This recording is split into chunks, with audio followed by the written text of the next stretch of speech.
The major product A of the following given reaction has sp2 hybridised carbon atom. Okay, तो ये reaction आपको करानी है and उसमें देखना है कि sp2 हाइब्रिडाइज्ड कार्बन कितने हैं जो भी प्रोडक्ट बन रहा है।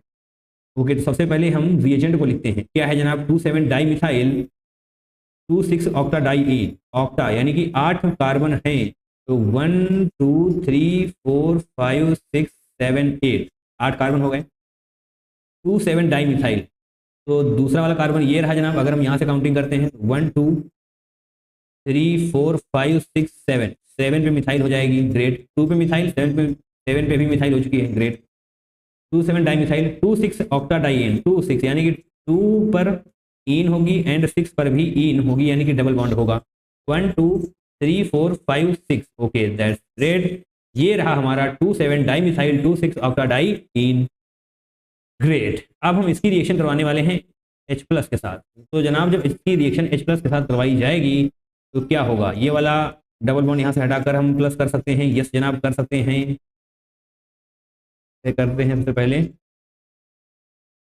ये वाला डबल बॉन्ड जनाब ऐसे हो जाएगा और ये प्लस यहाँ पर आने वाला है, राइट। अब आगे प्रोसीड करेंगे तो जनाब क्या होने वाला है, इंटरनल अटैक। इंटरनल अटैक होना है यहाँ पर, तो हम लिख देते हैं इंटरनल अटैक हो जाएगा। कैसे होगा, यहाँ पर आप देख पाएंगे इस तरीके से। तो ये वाला डबल बॉन्ड कहाँ पर अटैक करेगा जनाब, यहाँ पर अटैक करने वाला है। तो कितने कार्बन की रिंग बनेगी, 1 2 3 4 5 6, 6 कार्बन की रिंग बनने वाली है। तो जनाब बनाते हैं हम 1 2 3 4 5 6, 6 कार्बन की रिंग हो गई। अब जनाब इस कार्बन पर डबल बॉन्ड है तो जनाब यहाँ पर हम डबल बॉन्ड लगा देते हैं। ये हो गया छठा वाला कार्बन। अब यहाँ पर that's means option number carbon number 1 पे भी तो डबल बॉन्ड है, मिथाइल हैं।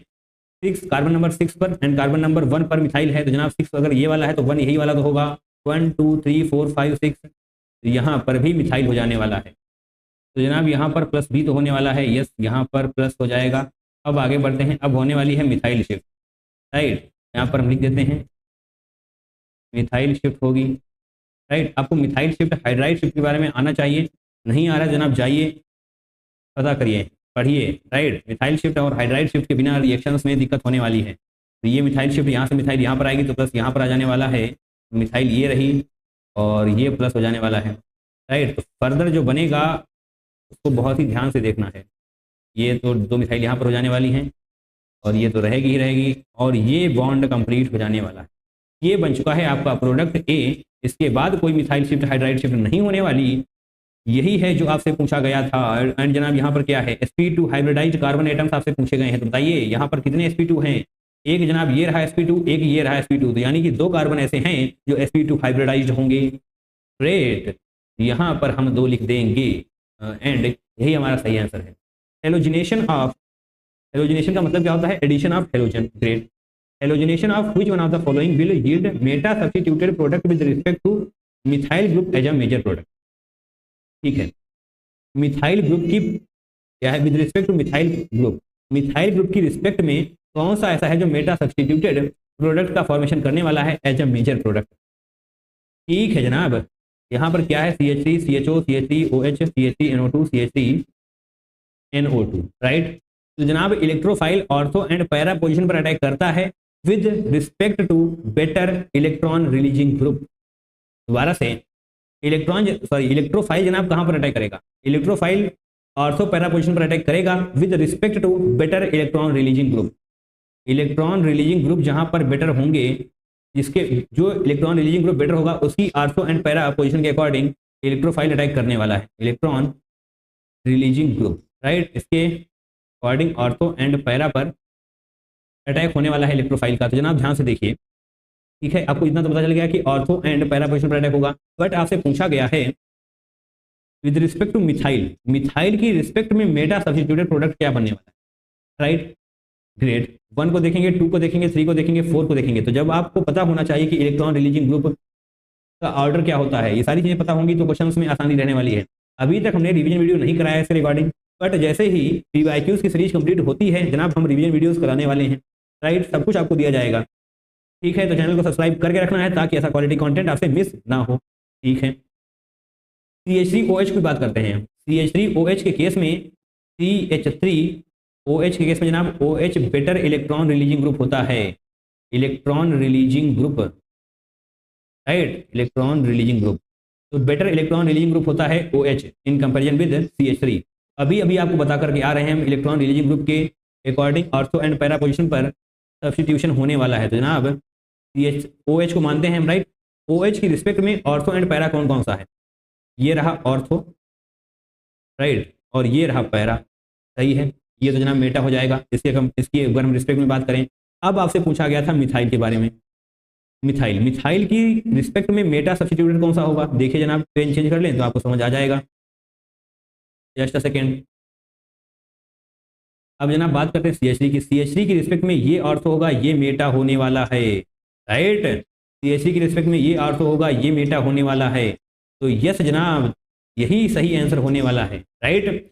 बेटर इलेक्ट्रॉन रिलीजिंग ग्रुप के according ortho and para position ये वाली हो जाएगी, बट CH3 के अकॉर्डिंग ये मेटा पोजिशन होने वाली है। दैट मीन्स ऑप्शन नंबर 3 सही हो जाएगा। A एंड B, आपसे A पूछा गया है तो जनाब A रहा ये, B रहा ये, सही है। रिएजेंट्स पर नजर डालिए। O3ZnH2O, O3ZnH2O, क्या आपने इसको पढ़ा है? बताइए। अगर नहीं पढ़ा है ना तो जीवन में समस्या है, ऑर्गेनिक केमिस्ट्री में दिक्कत है आपकी। O3ZnH2O जनाब ये होता है रिडक्टिव ओजोनोलिसिस। रिडक्टिव ओजोनोलिसिस के मैंने 5 रिएजेंट लिखाए हुए हैं। रिएजेंट वाली वीडियो में जाइए, देखिए, पढ़िए, याद करिए, चीजें क्लियर होंगी। ऑक्सीडेटिव ओजोनोलिसिस के रिएजेंट्स भी आपको पता होने चाहिए, रिडक्टिव ओजोनोलिसिस के रिएजेंट्स भी आपको पता होने चाहिए, एंड साथ में उनकी वर्किंग भी पता होनी चाहिए। तो जनाब ये है रिडक्टिव ओजोनोलिसिस का केस, रिडक्टिव ओजोनोलिसिस का केस। अब जनाब वहां पर आपको ये भी तो बताया गया है रिडक्टिव ओजोनोलिसिस में क्या होता है। सिंपल सा जनाब डायरेक्ट मेथड आपको बताया गया है कि डबल बॉन्ड को तोड़कर OO दे दो, सिंपल। रिडक्टिव ओजोनोलिसिस में सिर्फ आपको यही करना होता है, डबल बॉन्ड को तोड़कर OO दे दो। तो जनाब OO आप पहले ही दे चुके हैं, OO देने के बाद ही इनका फॉर्मेशन हुआ है, राइट। तो A वाला जो प्रोडक्ट है वो आपको इनमें से कोई देखना होगा। ग्रेट। तो जनाब बड़ा ही शानदार सा क्वेश्चन है। तो सबसे पहले तो हमें बताना होगा इथेन 1,2 डाई कार्बल्डिहाइड। इथेन 1,2 डाई कार्बल्डिहाइड जनाब ऐसे होगा, कार्बल्डिहाइड दैट मीन्स CHO,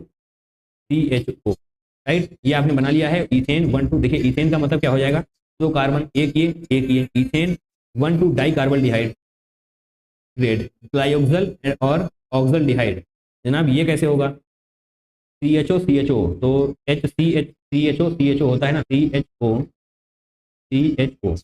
ये हो चुका है ग्लाइऑक्सल। और यहाँ पर जनाब क्या लिखना होगा, इथेन 1,2 डाई कार्बल्डिहाइड, इथेन 1,2 डाई कार्बल्डिहाइड, सही है, कोई दिक्कत नहीं होनी चाहिए। अब जनाब रिएजेंट्स तो आपको पता ही चल चुके हैं, रिडक्टिव ओजोनोलिसिस फिलहाल के लिए हम लिख देते हैं। अब जनाब आपको बताना है A वाला कौन सा होगा, राइट। चलिए यहाँ से हम इसको हटा देते हैं अभी के लिए, ठीक है, ग्रेट।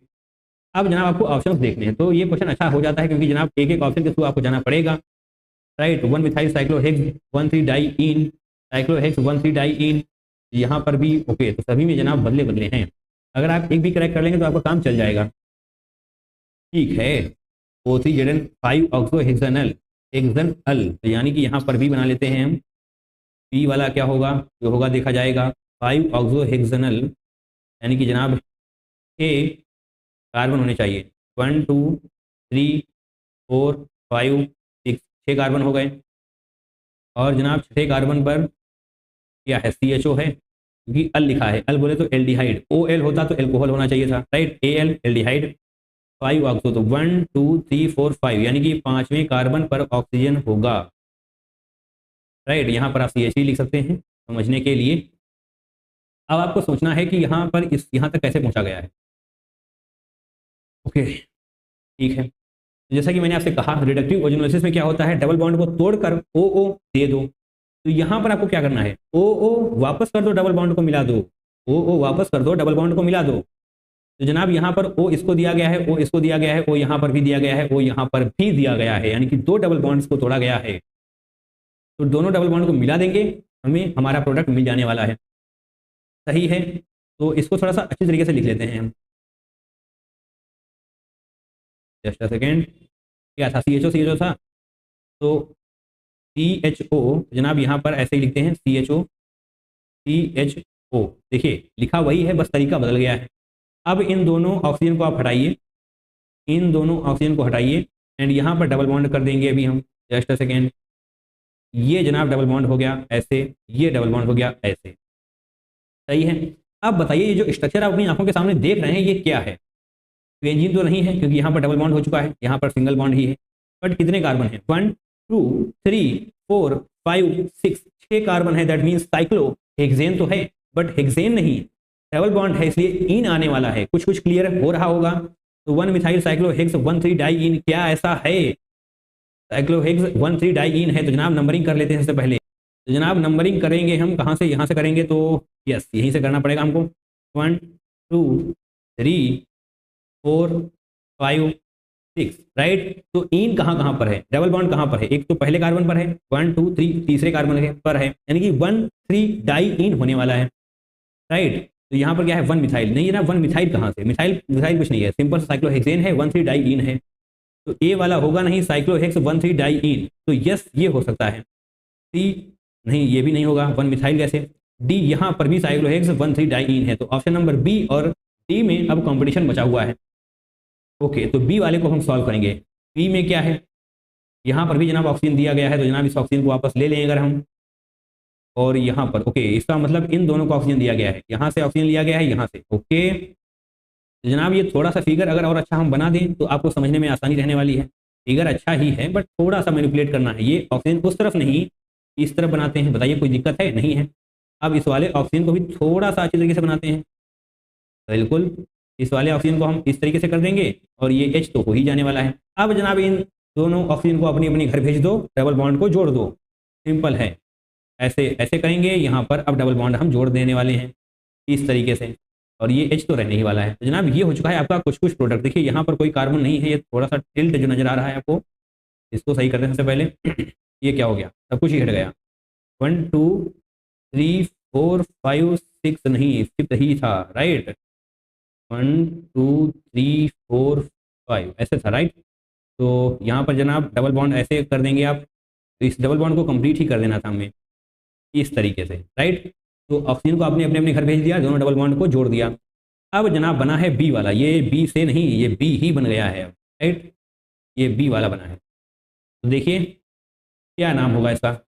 जस्ट अ सेकेंड, इसको सही करते हैं। सबसे पहले कितने कार्बन की रिंग है? राइट, 1 2 3 4 5, 5 कार्बन है जनाब, यहाँ पर कोई बीच में कार्बन वगैरह नहीं है। 1 2 3 4 5 यानी कि पेंट है, राइट, साइक्लो पेंट, राइट। और 1 मिथाइल हो जाने वाला है। दैट मीन्स 1 2 3 4 5, क्या नंबर, क्या नाम होगा इसका? 1 मिथाइल साइक्लो पेंट, पेंट 1 इन। ओके, नंबरिंग गलत कर दी है हमने, इस तरफ नहीं आना था हमको, हमने डबल बॉन्ड पर ध्यान नहीं दिया। 1 2 3 4 5, तो जनाब इसका नाम हो जाएगा 1 मिथाइल साइक्लोपेंट 1 इन। तो क्या है? 1 methyl cyclopent 1 methyl cyclopent 1 ene. Yes, option number D is the correct one. What will be the major product of following sequence of reactions? जनाब काफी रिएक्शंस दी हुई है यहाँ पर, एक बेहद ही शानदार क्वेश्चन आपकी आंखों के सामने है जिसकी प्रैक्टिस आपको करनी पड़ेगी, राइट। जनाब इस क्वेश्चन का एक्सप्लेनेशन देने से पहले हम आपसे बताना चाहेंगे कि आपका पूरा का पूरा फोकस हमें स्क्रीन पर चाहिए। पेन रख दो, पूरा का पूरा फोकस स्क्रीन पर होगा तभी जाकर ऐसे क्वेश्चन आपसे क्रैक होंगे। बहुत ही लाजवाब क्वेश्चन आपकी आंखों के सामने है, राइट। तो यहाँ पर देखते हैं रिएजेंट में, रिएक्टेंट में क्या है? एन ब्यूटाइल है। तो एन का मतलब कुछ खास नहीं है, इनका मतलब सिंपल सा है कि जनाब सीधी सी चेन है, आपको कलाकारी नहीं करनी है, सीधी सी चेन बनानी है, बस इतना सही बताने की कोशिश करी गई है। तो ब्यूटाइल का मतलब जनाब होता है 4 कार्बन, राइट। तो एन ब्यूटाइल लिखते हैं या फिर हम ऐसे लिखते हैं सबसे पहले एन ब्यूटाइल। आपको यहाँ पर ध्यान से देखना है, एक कार्बन बनाएंगे आप, फिर ट्रिपल बॉन्ड लगाना है, कार्बन ट्रिपल बॉन्ड लगाना है, तो यहाँ पर क्या हो जाएगा? CH हो जाने वाला है, सही है, कोई दिक्कत? अब जनाब पता होना चाहिए आपको कि टर्मिनल एल्काइन का, आई रिपीट, टर्मिनल एल्काइन का हाइड्रोजन एसिडिक होता है। तो जनाब ये है एसिडिक हाइड्रोजन, ये है एसिडिक हाइड्रोजन, ठीक है, एसिडिक हाइड्रोजन हो गया। अब रिएजेंट पर आइए, एन ब्यूटाइल एल, तो यहाँ पर भी देखेंगे हम एन ब्यूटाइल Li, सही है, एन ब्यूटाइल Li, या फिर आप इसको समझने के लिए RLi भी तो बोल सकते हैं। अरे सिंपल है यार, ये ब्यूटाइल का मतलब क्या है? 4 कार्बन है, CH3 CH2 CH2 CH2 Li, यही तो लिखा हुआ है यहाँ पर, कुछ और नहीं है। तो जनाब इसको RLi भी तो बोला जा सकता है। Yes, R plus Li minus, या फिर R प्लस रहने देते हैं, RLi ही रखते हैं बी के लिए, राइट, RLi। और ये क्या हो जाएगा? स्ट्रॉन्ग बेस, आपको पता होनी चाहिए ये सारी चीज़ें। ये हो चुका है स्ट्रॉन्ग बेस, राइट। तो इसको हम ओपन करके लिखते हैं, कैसे करते हैं, एन ब्यूटाइल माइनस माइनस और एल आई प्लस, ये हो चुका है। अब जनाब देखिए क्या होगा, ये जो ब्यूटाइल आप देख रहे हैं ये एसिडिक हाइड्रोजन को खींच लेने वाला है, राइट। ये जनाब क्या करेगा, ये एसिडिक हाइड्रोजन को खींच लेगा। तो जनाब जब एसिडिक हाइड्रोजन को खींच लेगा तो एन पी यू एच यानी कि एन ब्यूटाइल बनने वाला है, राइट। और जनाब ये सी एच सी निगेटिव हो जाएगा, यानी कि इसके साथ क्या होने वाला है, एन ब्यूटाइल सी तो एज रहेगा, बट इस कार्बन पर निगेटिव आ जाने वाला है, क्योंकि जनाब इसका एच इसको छोड़कर जा चुका है, सही है, इसका एच इसको छोड़कर जा चुका है, तो जनाब निगेटिव ही आने वाला है, क्योंकि जब भी छोड़कर कोई जाता है तो निगेटिव आ ही जाता है जनाब, ठीक है। ओके, अब बात करते हैं इसकी NC5H11Cl की। एन यहाँ पर भी एन का कोई खास मतलब है नहीं, यहाँ पर यही बताया गया है कि C5H11Cl की एक सीधी सी सिंपल सी चेन है, राइट। C5H11Cl, तो इसको भी आप R प्लस Cl माइनस मान सकते हैं ना, RCl बोल सकते हैं। तो जनाब चलिए बोल लेते हैं R प्लस Cl माइनस, यानी कि C5H, इसको प्लस इसको माइनस, तो जनाब ये प्लस इस पर ऐड होने वाला है, राइट। ये निगेटिव चार्ज यहाँ पर अटैक करेगा, तो जनाब जो बनने वाला है इसको ध्यान से देखिए, n butyl C triple bond C. अब जनाब C5H11 इसी के साथ जुड़ जाएगा। अगर आप एन भी लिखना चाहते हैं तो लिख सकते हैं, कोई दिक्कत नहीं है, बट यहाँ पर हम डायरेक्ट लिख रहे हैं, कोई भी जरूरत नहीं है उसको एक्सप्लेन करने की। N butyl C triple bond C C5H11 ये बन चुका है। अब बारी है लिंडलार्स कैटलिस्ट H2 की, राइट। आपको सब कुछ समझ आना चाहिए कि कौन सा रिएजेंट क्या काम कर रहा है, इसको समझते जाइए। सारे डॉट्स मैं लास्ट में कनेक्ट करवा दूंगा जनाब, एक्सप्लेन कर दिया जाएगा। अब बारी है लिंडलार्स कैटलिस्ट की। ओके, तो लिंडलार्स कैटलिस्ट को समझने से पहले क्या थोड़ा सा क्विक रिकैप आपको दे दिया जाए पुरानी चीज़ों का। आइए, हाइड्रोकार्बन जब आप चैप्टर पढ़ते हैं तो आपको सबसे पहले हाइड्रोजनेशन रिएक्शन पढ़ाई जाती है। क्या होती है वो, H2NiPTPD रिएजेंट आपको दिए जाते हैं, इनका काम क्या होता है। देखिए बेसिक से समझने का प्रयास करते हैं हम, हालांकि इसकी रिएक्शन हम करवाएंगे भी, चलिए भी इसकी रिएक्शन करवाते हैं, बट बेसिक्स को थोड़ा सा पढ़ते हैं। हाइड्रोजनेशन में क्या होता है, H2NiPTPD होता है, इनका काम क्या होता है, एल्काइन को एल्केन में कन्वर्ट कर दो, एल्कीन को एल्केन में कन्वर्ट कर दो, यानी कि डबल बॉन्ड हो चाहे ट्रिपल बॉन्ड हो, आपको लेकर जाना है सिंगल बॉन्ड में, यही तो होता है। H2NiPTPD अगर आपको दिए जाते हैं, राइट, हाइड्रोजनेशन रिएक्शन। बट अगर आपको देखिए इनका काम क्या होता है, एल्काइन हो चाहे एल्कीन हो, ये दोनों को जनाब कन्वर्ट कर देने वाले हैं एल्केन में। बट अगर आपको एल्काइन से एल्कीन तक रुकना है, देखिए ये वाला तो एल्काइन से एल्केन तक ले जाकर ही मानेगा, बट अगर आपको एल्काइन से एल्कीन पर रुकना है तो आपके पास दो तरीके हैं। एल्काइन से अगर आपको एल्कीन तक जाना है ना, एल्कीन तक यानी कि ट्रिपल बॉन्ड से आपको डबल बॉन्ड तक जाना है, तो आपके पास दो तरीके हैं। कौन सा, पहला जनाब हो जाता है Lindlar's catalyst, Lindlar's catalyst, right. और दूसरा रास्ता क्या है, पर्च रिडक्शन। अभी इनके रिएजेंट्स भी हम बता रहे हैं, परेशान मत होइए जनाब, पर्च रिडक्शन। चलिए थोड़ा सा अच्छी तरीके से लिख लिया जाए तो दिक्कतें नहीं होंगी समझने में। Perch reduction, right. तो जनाब यहाँ पर क्या होगा, लिंडलार्स कैटलिस्ट के केस में सिस एल्कीन का फॉर्मेशन होगा और बर्च रिडक्शन के केस में ट्रांस एल्कीन का फॉर्मेशन होने वाला है। इसको भी बता देते हैं, सारी चीज़ें आपकी क्लियर करी जा रही हैं, कुछ भी छोड़ने की कोशिश नहीं की जा रही है। लिंडलार्स कैटलिस्ट में जनाब सिस एल्कीन का फॉर्मेशन होगा एंड बर्च रिडक्शन के केस में ट्रांस एल्कीन का फॉर्मेशन होने वाला है। ये सारी चीज़ें आपने पढ़ी होंगी, नहीं पढ़ी हैं तो पढ़िए, रिवीजन करिए, राइट। और लिंडलार्स कैटलिस्ट में आपको क्या मिलने वाला है, H2PDBaSO4 PDBaSO4, राइट। H2 की जरूरत नहीं है यहाँ पर, PDBaSO4 मिलेगा, PDBaSO4 या फिर आपको PDCaCO3 मिल सकता है। अब जनाब ये BaSO4 किस तरीके से एक्ट करता है, BaSO4 एक तरीके से पॉइजन की तरह बिहेव करता है, राइट, पॉइजन की तरह। पैलेडियम प्लेट जो होगी वहां पर पॉइजन की तरह बिहेव करेगा, यानी कि हाइड्रोजनेशन को बहुत ही बेहतरीन तरीके से नहीं होने देगा। जब हाइड्रोजनेशन हल्का फुल्का होगा तो जनाब एल्काइन से एल्कीन पर ही तो रुक जाएगा। अगर अच्छे तरीके से हाइड्रोजनेशन होगा तो एल्काइन से एल्केन तक का सफर तय हो जाएगा। बट जो BaSO4 अपनी आंखों के सामने आप देख रहे हैं, ये पॉइजन की तरह बिहेव करने वाला है पैलेडियम प्लेट के साथ, राइट। जनाब इसको पॉइजन की तरह बिहेव करेगा तो जो एल्काइन है वो एल्कीन तक ही रुक जाने वाला है। ग्रेट, चीज़ें समझ आ रही होंगी, आई होप सारी चीजें आपकी क्लियर हो चुकी होंगी। अब आते हैं जनाब लिंडलार्स कैटलिस्ट पर। लिंडलार्स कैटलिस्ट पर आते हैं। अब ये क्या करेगा, देखिए इन ब्यूटाइल, मैंने आपसे पहले ही कहा है इन ब्यूटाइल लिंडलार्स कैटलिस्ट क्या करता है, तो ऐसे कर लो, ऐसे लिंडलार्स कैटलिस्ट सिस एल्कीन का फॉर्मेशन करने वाला है। सिस एल्कीन क्या होती है, दोनों तरफ ही एडिशन होने वाला है, राइट। ट्रांस एल्कीन में एक एडिशन इस तरफ होगा तो एक एडिशन इस तरफ होगा, राइट। तो सिस एल्कीन में क्या होने वाला है, एन ब्यूटाइल को एज रखिए, कार्बन डबल बॉन्ड कार्बन कर लेते हैं, हमने एक बॉन्ड तोड़ दिया है, अभी एडिशन करने वाले हैं, C5H11 हो जाएगा। अब जनाब सिस एडिशन होने वाला है, यानी कि हाइड्रोजन हाइड्रोजन इस तरीके से होगा। तो देखिए ऐसा कुछ आपको नजर आ रहा है। ए में क्या सिंपल सी चेन होनी चाहिए भैया, ये सब इतना ज़्यादा तिकड़म नहीं है। एन ब्यूटाइल 2 हो चुके हैं, 2 नहीं, सिंगल एन ब्यूटाइल होगा और एक C5H11 होगा। तो जनाब ऑप्शन नंबर सी सही हो जाएगा। ऑप्शन नंबर डी को देखिए, यहाँ पर है ट्रांस एल्कीन, ये वाला तब बनता जब आपके पास लिंडलार्स कैटलिस्ट नहीं बल्कि बर्च रिडक्शन होता, और बर्च रिडक्शन के रिएजेंट्स जनाब होते हैं Na लिक्विड NH3। क्लियर, बिल्कुल समझ आना चाहिए सारी चीजों को। एक बार फिर से हम आपको रिवीजन इसका करवा देते हैं इस पर्टिकुलर क्वेश्चन का। देखिए आपके पास आपसे पूछा गया है मेजर प्रोडक्ट, बहुत ही ध्यान से समझने का प्रयास करेंगे हम। एन ब्यूटाइल है आपके पास, और यहाँ पर भी आपको समझ आना चाहिए कि एक कार्बन है, ट्रिपल बॉन्ड है, एंड उसके बाद तो कार्बन होगा ही होगा, वही आपने यहाँ पर ड्रॉ किया है। आपको यही पता होना चाहिए कि टर्मिनल एल्काइन का हाइड्रोजन एसिडिक होता है, रेड होता है। अब बारी है रिएजेंट्स की, इतना समझ लिया आपने, अब बारी है रिएजेंट की। एन ब्यूटाइल एल आपको दिया गया है, तो एन ब्यूटाइल को आप आर मान सकते हैं, सिंपल है, R प्लस Li- माना जा सकता है। एंड जनाब ये होता है स्ट्रॉन्ग बेस, सही है, पढ़ी होंगी ये सारी चीजें आपने। एक बार फिर से नहीं पढ़ी है तो रिएजेंट्स वाली वीडियो को देखिए, सब कुछ बताया गया है जनाब A to Z, ठीक है।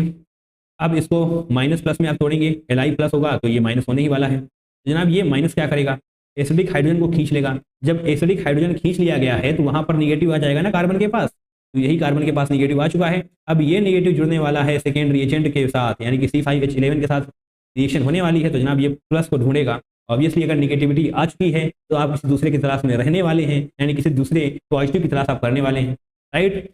पर्सनल लाइफ से रिलेट करना चाहते हैं तो कर लीजिए, बाकी बहुत ज़्यादा नहीं करना है, ओके। इसके साथ आप एडिशन करेंगे तो जनाब क्या बनने वाला है ये आपको यहाँ पर नजर आ जाएगा। C5H11 का एडिशन होने वाला है कार्बन के साथ, तो करा दिया गया है। लिंडलार्स कैटलिस्ट के बारे में सारी एक्सप्लेनेशन आपको दे दी गई है। तो यह शानदार क्वेश्चन है। प्रोडक्ट ए आपसे पूछा गया है, इथाइल बेंजीन रिएजेंट है, एंड यहाँ पर भी 3-4 रिएजेंट आपके पास हैं। तो अगर रिएजेंट्स बढ़ रहे हैं तो जनाब क्वेश्चन थोड़ा सा अच्छा तो हो ही जाएगा। चलिए इसको भी समझने का हम प्रयास करेंगे ही करेंगे, राइट। इथाइल बेंजीन बनाते हैं, ये रही बेंजीन, इस पर इथाइल जोड़ना है, यानी कि CH2CH3, ये हो चुकी है इथाइल बेंजीन। इसकी रिएक्शन करवाएंगे हम Br2Fe Cl2 AlCOH के साथ, ओके। तो जनाब यहाँ पर रिएजेंट ए को देखिए Br2Fe है, तो इसको डायरेक्टली एक्सप्लेन ना करके हम थोड़ा सा बेसिक से आपको एक्सप्लेन करते हैं तो आपको समझने में आसानी रहने वाली है, राइट। इलेक्ट्रोफिलिक एरोमेटिक सब्स्टिट्यूशन से समझने में आपको आसानी रहेगी। चलिए जनाब बेंजीन को ड्रॉ करते हैं। यहाँ पर हम देखिए पूरी शिद्दत के साथ स्क्रीन पर ही नजरें रखनी है। अभी के लिए आप पेन रख दीजिए, पूरा फोकस, आंखें नाक कान स्क्रीन पर रहेंगे तो काम चल जाएगा, ठीक है। नाक नहीं भी रहेगी तभी काम चल जाएगा, राइट, ओके। यहाँ पर H+ ऐसे कर देते हैं हम। इसका हम एडिशन करवाने वाले हैं इलेक्ट्रोफाइल के साथ, E+ के साथ। जनाब E+, ये क्या है, इलेक्ट्रोफाइल। इलेक्ट्रोफाइल मतलब इलेक्ट्रॉन चाहिए इसको, क्योंकि इसके पास इलेक्ट्रॉन की कमी है। जनाब जिसके पास जो कमी होती है वही तो चाहिए होता है। जिस चीज़ की कमी आपके पास है, जो आपके पास नहीं है, उसी की तलाश में आप भटक रहे हैं, वही इलेक्ट्रोफाइल के साथ होगा। इलेक्ट्रोफाइल यानी कि इसके पास इलेक्ट्रॉन की कमी है तो इसे इलेक्ट्रॉन चाहिए। तो जनाब ये H+ को अलग कर देगा, E यहाँ पर जुड़ जाने वाला है, E+ यहाँ पर जुड़ जाने वाला है, H+ ऐसे आ जाएगा। E+ नहीं, E को E ही रखते हैं ऐसे, राइट, E+ नहीं होगा, ऐसा कुछ बनने वाला है। ये हो चुका है इलेक्ट्रोफिलिक एरोमेटिक सब्स्टिट्यूशन, इतना समझ आ चुका है, ठीक है, बड़ी अच्छी बात है। तो इसको हम हटा देते हैं यहाँ पर, राइट, कोई दिक्कत नहीं, आपको समझने में कोई भी दिक्कत नहीं होने वाली, ग्रेट। ये तो आपको वैसे भी आता ही था, ओके। पेन कहाँ गया हमारा, ये आ चुका है, ग्रेट। अब जनाब कुछ रिएजेंट्स की बात करते हैं, जैसे Cl2 Fe Cl3 Cl2 Al Cl3, और जनाब जो आपको यहाँ पर लिखा हुआ दिखाई दे रहा है क्या है, Br2Fe। यहाँ पर हम Cl2Fe ही अभी के लिए मानते हैं, राइट। सब कुछ बेसिक से उठाया जा रहा है ताकि सब कुछ आपको क्लियर हो जाए, ठीक है।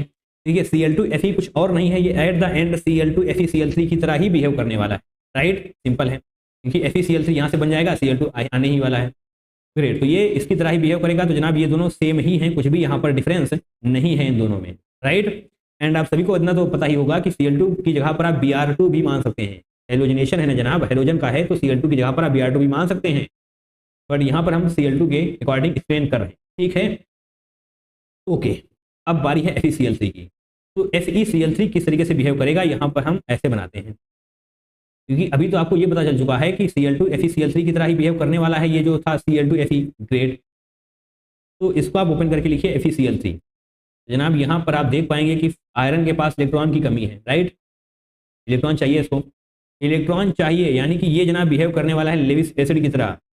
Okay, will behave as FeCl3 will behave as Lewis acid, right. और ऐसा क्यों करेगा, क्योंकि जनाब इसके पास इलेक्ट्रॉन की कमी है, इलेक्ट्रॉन कम है इसके पास, राइट। तो इलेक्ट्रॉन कम है तो यहाँ पर पॉजिटिव चार्ज डेवलप हो जाने वाला है, डेल पॉजिटिव अगर हम बोलें स्पेसिफिकली तो डेल पॉजिटिव डेवलप हो जाने वाला है। अब जनाब Cl2 भी तो आपके पास था, Cl2 यानी कि Cl अलग करिए इसको। अब जनाब सभी को पता है कि क्लोरीन के पास क्या होते हैं, लोन पेयर्स होते हैं ना जनाब। तो ये अटैक करने वाले हैं इसके ऊपर, तो FeCl4 निगेटिव का फॉर्मेशन हो जाने वाला है, और जनाब यहाँ पर Cl पॉजिटिव बनेगा और ये बिहेव करने वाला है इलेक्ट्रोफाइल की तरह। क्लियर, सारे कॉन्सेप्ट क्रिस्टल क्लियर होने चाहिए। अब आते हैं अपने रिएजेंट्स पर वापस, अपने क्वेश्चन पर वापस आएंगे जनाब। यहाँ पर देखिए आपके पास क्या है, Br2Fe तो जनाब किस तरीके से रिएक्ट बिहेव करने वाला है, Br2Fe Br3 की तरह बिहेव करेगा, Br2Fe Br3 की तरह बिहेव करने वाला है जनाब। इसको हम अलग पेन से बनाते हैं, सेम ही है, जो यहाँ पर है वही बनने वाला है, राइट। तो ऐसे करते हैं FeBr3, ऐसे हो जाएगा Br3। अब यहाँ पर भी तो आयरन के पास जनाब इलेक्ट्रॉन की कमी है, आयरन के पास इलेक्ट्रॉन की कमी है, तो जनाब यहाँ पर सेल पॉजिटिव चार्ज डेवलप हो जाएगा, क्योंकि ये भी तो लुईस एसिड ही होने वाला है, राइट। ओके, तो यहाँ पर जैसे ही आपने यहाँ पर देखा था Cl2 था, उसी तरीके से यहाँ पर Br2 भी तो होगा, Br एंड यहाँ पर भी तो लोन पेयर हैं, राइट। और ये लोन पेयर अटैक करने वाले हैं इस डेल पॉजिटिव पर, तो FeBr4 निगेटिव बन जाने वाला है और साथ में Br पॉजिटिव बन जाने वाला है, एंड जनाब ये इलेक्ट्रोफाइल की तरह बिहेव करने वाला है, राइट। अगर हमने आपको डायरेक्ट बता दिया होता कि Br2Fe में Br पॉजिटिव इलेक्ट्रोफाइल की तरह बिहेव करेगा, तो आपके दिमाग के तार टूट जाते जनाब, राइट। अब समझ आ रहा होगा कि कैसे क्या करने वाला है, सारे बेसिक्स क्लियर होते जाएंगे तो चीजें बेहतर होती जाएंगी। आपको पता होना चाहिए कि लेविस एसिड की तरह बिहेव क्यों करेगा, क्योंकि यहाँ पर इलेक्ट्रॉन की कमी है, राइट। आइए, अब Br पॉजिटिव होने वाला है, तो जनाब एक Br यानी कि Br कहाँ कहाँ पर जुड़ सकता है, ऑर्थो एंड पैरा पोजिशन पर Br जुड़ेगा, तो दो प्रोडक्ट बनने वाले हैं, दोनों बनाते हैं प्रोडक्ट अच्छी तरीके से। तो हटाएंगे यहाँ से, तो थोड़ा सा ऐसे करते हैं ताकि दोनों प्रोडक्ट सही से बना दिए जाएं। CH2 CH3, राइट, और यहाँ पर भी CH2 CH3, क्योंकि दो प्रोडक्ट हम बनाने वाले हैं। एक ऑर्थो पर ब्रोमीन लगाइए, एक बार पैरा पर ब्रोमीन लगाइए। तो रिएजेंट ए जो आपके पास था Br2Fe, उसका काम खत्म हो चुका है, ठीक है। अब बारी है रिएजेंट बी की, क्या है ये, Cl2 विद हीट। तो जनाब इसका काम क्या होगा, ये फ्री रेडिकल रिएक्शन करवाने वाला है, फ्री रेडिकल मैकेनिज्म के थ्रू यहाँ पर काम होगा, राइट। तो बनाइए जनाब, बनाइए, फ्री रेडिकल का फॉर्मेशन करिए, Cl2 विद हीट। देखिए यहाँ पर हम थोड़ा सा लिख देते हैं, Cl2 heat, free radical mechanism के थ्रू रिएक्शन प्रोसीड करेंगे, free radical mechanism, right, mechanism, great. अब फ्री रेडिकल बनेगा कहाँ पर, अभी बताते हैं कहाँ पर बनेगा। फ्री रेडिकल जनाब यहाँ पर बनेगा, आप यहाँ पर ही बना सकते थे बट नहीं बनेगा, क्यों नहीं बनेगा अभी एक्सप्लेन करते हैं आपको। क्योंकि जनाब यहाँ वाला फ्री रेडिकल ज़्यादा स्टेबल है, क्यों स्टेबल है, बेंजीन की वजह से, राइट। क्योंकि जनाब बेंजीन इलेक्ट्रॉन डेंसिटी को कम कर देने वाला है, बेंजीन इलेक्ट्रॉन डेंसिटी को कम कर देगा, दैट मीन्स यही वाला फ्री रेडिकल ज़्यादा स्टेबल है, तो निश्चित तौर पर आपको यहीं पर बनाना है, ठीक है, क्लियर हो चुका है। तो रिएजेंट बी का भी काम खत्म हो चुका है। अब बारी है रिएजेंट सी की। रिएजेंट सी क्या है जनाब, एल्कोहलिक KOH। कन्फ्यूजन अगर है एल्कोहलिक KOH में और एक्वस KOH में तो ठीक है, यहाँ पर समझाएंगे हम, क्योंकि बेसिक्स जब तक आपके मजबूत नहीं होंगे तो समस्याएं होंगी। एक्वस KOH, देखिए एल्कोहलिक KOH का काम है एलिमिनेशन, एलिमिनेशन, ग्रेट। और एक्वस KOH का काम क्या है? सब्स्टिट्यूशन। सब्स्टिट्यूशन, तो सब्स्टिट्यूशन के केस में most of the time alcohol का फॉर्मेशन होने वाला है, एंड एलिमिनेशन के केस में तो आपको डबल बॉन्ड मिलेगा ही मिलेगा, दैट इज एल्कीन। सही है, इतना तो क्लियर हो चुका है। अब जनाब एल्कोहलिक KOH का करवाना है, यानी कि हमको एलिमिनेशन रिएक्शन करवानी पड़ेगी। तो करवाइए एलिमिनेशन रिएक्शन, किस बात की देर है? एलिमिनेशन रिएक्शन करवाएंगे तो जनाब यहाँ पर डबल बॉन्ड बन जाएगा, यहाँ पर डबल बॉन्ड बनेगा, यहाँ पर भी डबल बॉन्ड बनेगा। तो बनाते हैं, इसको यहाँ पर लेकर आते हैं। इन चीज़ों को हम रफ नहीं करेंगे, आप इनको सीख पाएंगे। तो यहाँ पर ऑर्थो पोजिशन पर ब्रोमीन है, यहाँ पर पैरा पोजिशन पर ब्रोमीन है। जैसे ही आप एलिमिनेशन करवाते हैं तो ये डबल बॉन्ड बन जाने वाला है। ग्रेट। यहाँ पर CH2 नहीं, CH बचेगा केवल, राइट। तो हटाएंगे हम यहाँ से और इसको बेंजीन को पूरा करते हैं, और ये है ब्रोमीन ऑर्थो पोजिशन पर, और इस केस में हो जाने वाला है पैरा पोजिशन पर, राइट। ग्रेट। अब देखिए हमारे प्रोडक्ट्स बन चुके हैं। अब जनाब देखिए इसमें से कौन सा आपके आंसर में दिया हुआ है। डबल बॉन्ड जनाब जहां कहीं पर नहीं है उसको हटा दो सबसे पहले, राइट, हटा दो सबसे पहले। डी में, यानी कि ऑप्शन नंबर डी सही हो जाएगा। CH2 Br पैरा पोजिशन पर है तो जनाब यही सही होगा। अगर ये वाला होता तो ये वाला सही होता। परेशान होने की जरूरत नहीं है, आपको सिर्फ एक ही मिलने वाला है, राइट। तो ये दोनों ही सही है, बट ऑप्शन में जनाब पैरा वाला दिया है, पैरा ब्रोमीन वाला, तो डेफिनेटली यही करेक्ट हो जाने वाला है। Two isomers A and B with molecular formula C4H8 gives different products on oxidation with KMnO4. Oxidation with KMnO4 in acidic medium, that means KMnO4 with H+. acidic medium का मतलब जनाब H+ ही तो होता है। Okay, isomer A on reaction with KMnO4 H+ results in effervescence of a gas and gives ketone. The compound A is, okay तो आपसे ये पूछा गया है, दो आइसोमर हैं A एंड B, उनका मॉलिक्यूलर फॉर्मूला C4H8 है, और दो डिफरेंट प्रोडक्ट देते हैं, ठीक है। यानी कि एक प्रोडक्ट क्या होगा? कीटोन होगा, एंड दूसरे प्रोडक्ट में गैस निकल रही है एफरवेसेंस के साथ, ठीक है। तो कंपाउंड A, यानी कि ये आपको 1 बाय 1 चेक करना पड़ेगा, अदरवाइज डायरेक्टली आप कर नहीं पाएंगे इसको। प्यूट 1 की रिएक्शन करवानी है KMnO4H+ के साथ। सबसे पहले KMnO4H+ को समझते हैं, ये है क्या। यहाँ पर लिखते हैं हम KMnO4H+ बहुत ही बेहतरीन, रिपीट, बहुत ही जबरदस्त ऑक्सीडाइजिंग एजेंट होता है, स्ट्रॉन्ग ऑक्सीडाइजिंग एजेंट, राइट। सबको ऑक्सीडाइज करके रख देगा ये, स्ट्रॉन्ग ऑक्सीडाइजिंग एजेंट। और ये ऑक्सीडेटिव ओजोनोलिसिस कराता है, ना कि रिडक्टिव।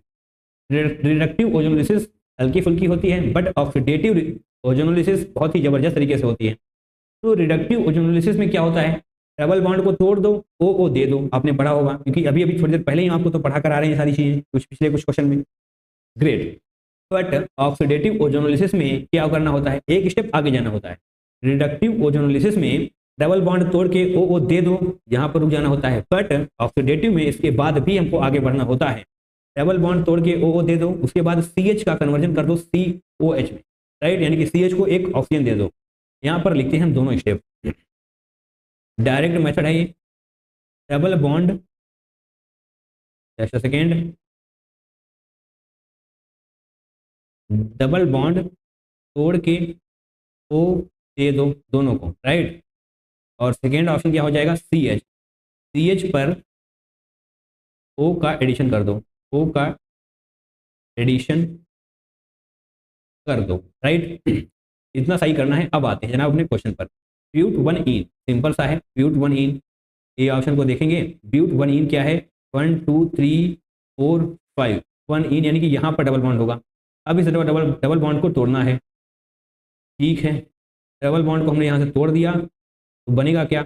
C और जैसा कि हमने आपसे कहा है कि डबल बॉन्ड तोड़ के ओ दे दो, यानी कि यहाँ पर आप ऑक्सीजन देंगे तो जनाब एक तो प्रोडक्ट ये बन गया, एंड जनाब यहाँ पर हाइड्रोजन होगा, राइट। देखिए बहुत ध्यान से देखना है, सारे CH पर O का एडिशन कर दो। थोड़ा सा इसको सही कर लिया जाए अगर तो बेहतर रहेगा, क्योंकि यहाँ पर आप कंफ्यूज हो जाएंगे। किस कार्बन पर ऑक्सीजन लगा होता है इसको हम लिख दें तो सबसे बेहतर रहेगा, थोड़ा सा और बेहतर तरीके से आप समझ पाएं, इसलिए लिखा जा रहा है। जिस कार्बन पर ऑक्सीजन का एडिशन हो, जस्ट अ सेकेंड, उस कार्बन के सारे H को OH में कन्वर्ट कर दो, OH में कन्वर्ट कर दो, राइट। सही है, इसको थोड़ा सा सही कर लिया जाए।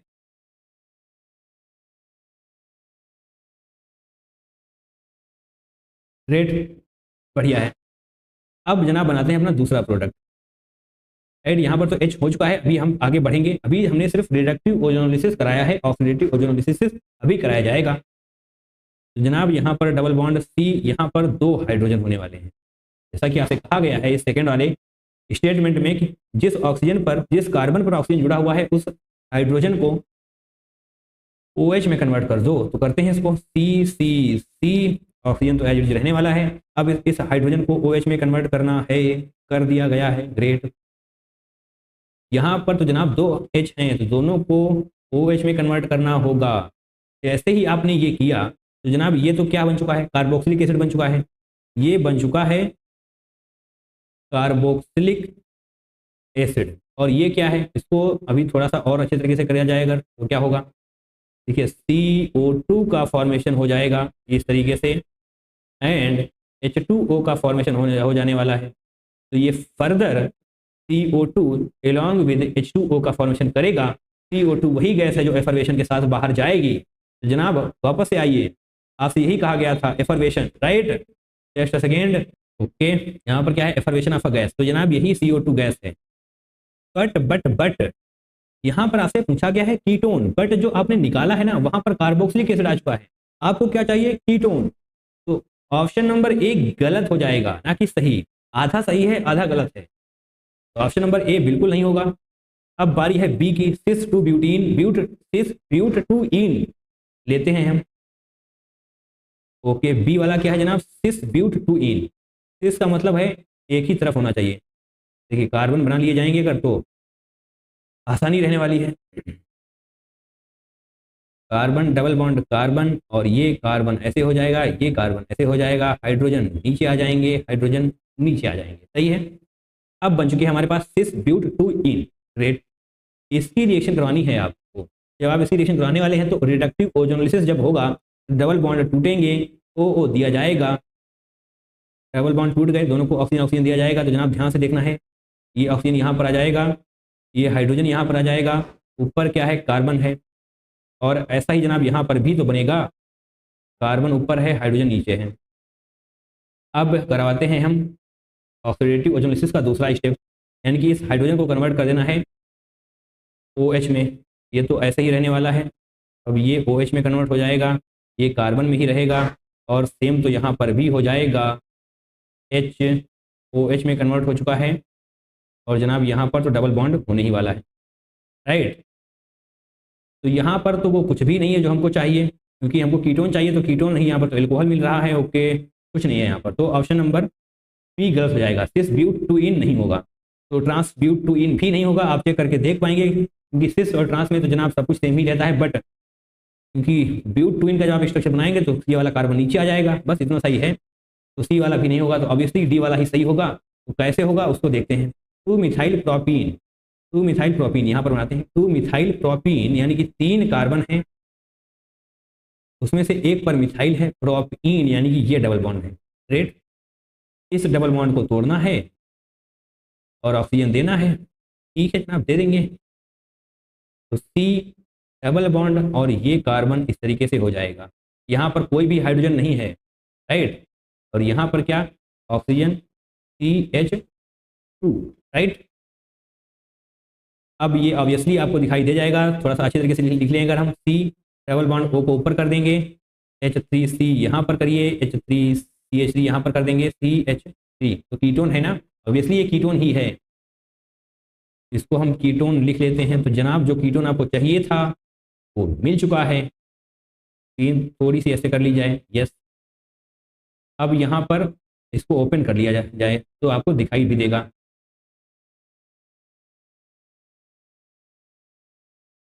CH इस तरीके से। अब इन दोनों H पर ऑक्सीजन का एडिशन कर दो, यानी कि OH ये हो जाएगा, OH ये हो जाएगा, ऑक्सीजन ये तो है ही। अब जनाब यहाँ पर क्या बनने वाला है, देखिए CO2 H2O, तो जनाब यहाँ पर भी निकलेगा CO2 ये रहा, H2O ये रहा, राइट। तो फर्दर CO2 गैस निकलेगी, H2O बनेगा। तो ये CO2 गैस जो आपको चाहिए थी और ये कीटोन जो आपको चाहिए था, that means option number D सही हो जाने वाला है जनाब। ये भी बेहद ही शानदार question, right. Compound A compound है जिसका नाम है A, on reaction with X and Y produces the same major product, ठीक है। एक्स एंड वाई के साथ उसका रिएक्शन करवा रहे हैं आप, तो जनाब सेम ही मेजर प्रोडक्ट का फॉर्मेशन हो रहा है, ठीक है। That is A and B, okay. Same major product but different, okay, but different by product. तो डिफरेंट बाई प्रोडक्ट का फॉर्मेशन हो रहा है ए और बी। अब आपसे ए के बारे में कुछ बताया गया है, oxidation of A gives a substance produced by ants. जो ए प्रोडक्ट बन रहा है ना, जब आप उसका ऑक्सीडेशन करवाते हैं, ऑक्सीडेशन ऑफ ए, तो आपको कौन सा प्रोडक्ट मिलता है? वो प्रोडक्ट मिलता है जो आंट्स यानी कि चींटी जो प्रोड्यूस करती हैं। तो आपको ये पता होना चाहिए चींटी कौन सा प्रोडक्ट प्रोड्यूस करती हैं, कौन सा सब्सटेंस प्रोड्यूस करती हैं। जनाब आंट्स बोले तो चींटी सब्सटेंस प्रोडक्ट करती हैं, उसका प्रोड्यूस करती हैं, उसका नाम है जनाब फॉर्मिक एसिड। फॉर्मिक एसिड क्या होता है? HCHO, राइट, ये होता है फॉर्मिक एसिड, ठीक है।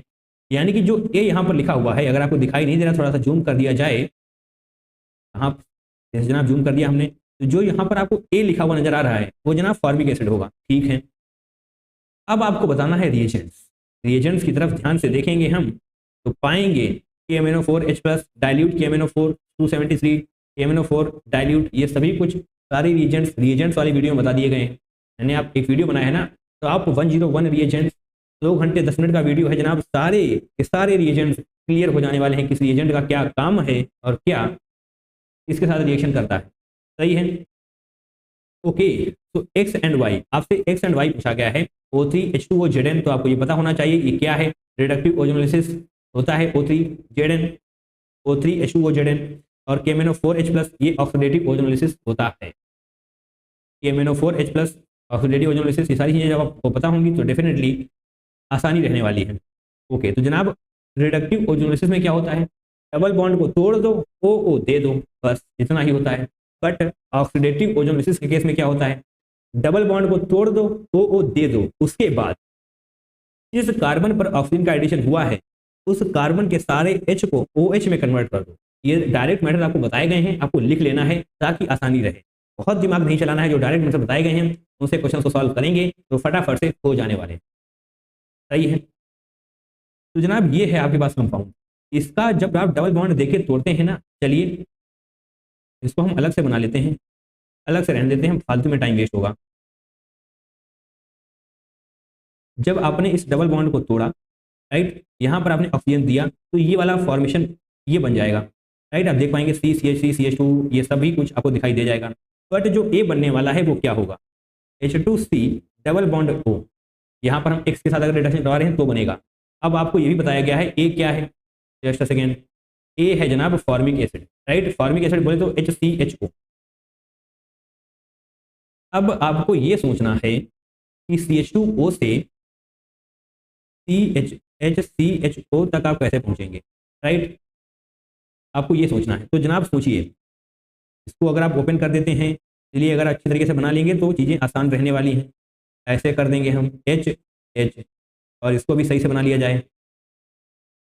इस कार्बन को यहाँ पर रखते हैं, डबल बॉन्ड HCHO होता है ना, HCHO, तो जनाब यहाँ पर सिंगल बॉन्ड, डबल बॉन्ड तो यहाँ पर रहेगा और एक H, तो कोई फर्क है यहाँ पर? देखिए CH2 डबल बॉन्ड हो, CH2 डबल बॉन्ड हो, यानी कि ये रिडक्टिव ओजोनोलिसिस से ही काम चल जाएगा, क्योंकि आपने रिडक्टिव ओजोनोलिसिस कराया, एक ऑक्सीजन दिया, तो डेफिनेटली आपको फॉर्मिक एसिड ही मिल गया। अगर आप स्ट्रक्चर के साथ जाएंगे तो क्लियर हो जाएंगी चीजें, अगर इधर उधर भटकेंगे तो समस्याएं रहेंगी, राइट। तो बताइए इसमें से कौन सा है जो ऑक्सीडेटिव रिडक्टिव ओजोनोलिसिस कराने वाला है? KMnO4H+ ऑक्सीडेटिव ओजोनोलिसिस, तो ये वाला नहीं होगा। KMnO4 नहीं, ये भी नहीं, KMnO4 ये भी नहीं, तो ऑप्शन नंबर डी ही आपका सही हो जाने वाला है, क्योंकि O3H2OZn यही होता है रिडक्टिव ओजोनोलिसिस, राइट। अगर आप रिडक्टिव ओजोनोलिसिस कराते हैं तो जनाब ये फॉर्मिक एसिड पर ही रुक जाने वाला है। बट KMnO4H+ के केस में जहां पर आपको ऑक्सीडेटिव ओजोनोलिसिस कराना है, यानी कि इसका भी आपको एक बार ऑक्सीडेशन करवाना है, दैट मीन्स ये दोनों CH जो थे वो OH में कन्वर्ट हो जाने वाले हैं, यानी कि OH C डबल बॉन्ड इधर आ जाएगा, OH यहाँ पर हो जाने वाला है। तो अब क्या बनेगा? अब जनाब CO2 एंड H2O का फॉर्मेशन हो जाने वाला है। CO2 along with H2O। आप यहाँ से देख पाएंगे इस तरीके से ये CO2 बन जाएगा, राइट, और H2O बन जाएगा। ये आप कई बार कर चुके हैं, तो आपको वो नहीं चाहिए क्योंकि आपसे कहा गया था ए में फॉर्मिक एसिड बनाना है। Arrange the following in increasing order of reactivity towards nitration. Okay, तो पेन ले लें सबसे पहले, हम रेड पेन लेंगे और हटाएंगे यहाँ से। ओके, सबसे पहले तो इनके स्ट्रक्चर्स बना लिए जाएं, तभी तो आप अरेंज कर पाएंगे। तो जनाब पैराजाइलिन CH3, ये यहाँ पर नहीं बनाएंगे, थोड़ा सा खाली जगह जहाँ पड़ी होगी वहाँ बनाते हैं। यहाँ पर बनाएंगे CH3, यहाँ पर भी CH3 कर दीजिए। ये क्या हो चुका है, ये है पैराजाइलिन, राइट। इसको आप A लिखिए। यहाँ पर ब्रोमोबेंजीन, बेंजीन पर ब्रोमीन का एडिशन करवा देना है इस तरीके से, ये हो चुका है B। मेसिटाइलिन, यानी कि जनाब CH3 जुड़ने वाला है बेंजीन पर 3 बार, ऐसे इस तरीके से, राइट। ये अगर आपको नाम नहीं याद है तो दिक्कतें हैं, नाम याद होने चाहिए। ABC और DE क्या है, D में है नाइट्रोबेंजीन, यानी कि NO2, ये हो चुका है D, और E क्या है, सिंपल है जनाब, बेंजीन है। ओके, क्या कुछ चीज़ें आपको पता हैं? अगर कुछ चीज़ें आपको पता होंगी तो चीज़ें आसान रहने वाली हैं। आपसे यहाँ पर कहा गया है रिएक्टिविटी टुवर्ड्स नाइट्रेशन, नाइट्रेशन के रिएक्शन में आपको अरेंज करना है reactivity towards nitration increasing order में, राइट। तो जनाब एक्टिवेटिंग ग्रुप, डीएक्टिवेटिंग ग्रुप के बारे में अगर आपको नॉलेज होगी तो क्वेश्चन आसान रहने वाला है।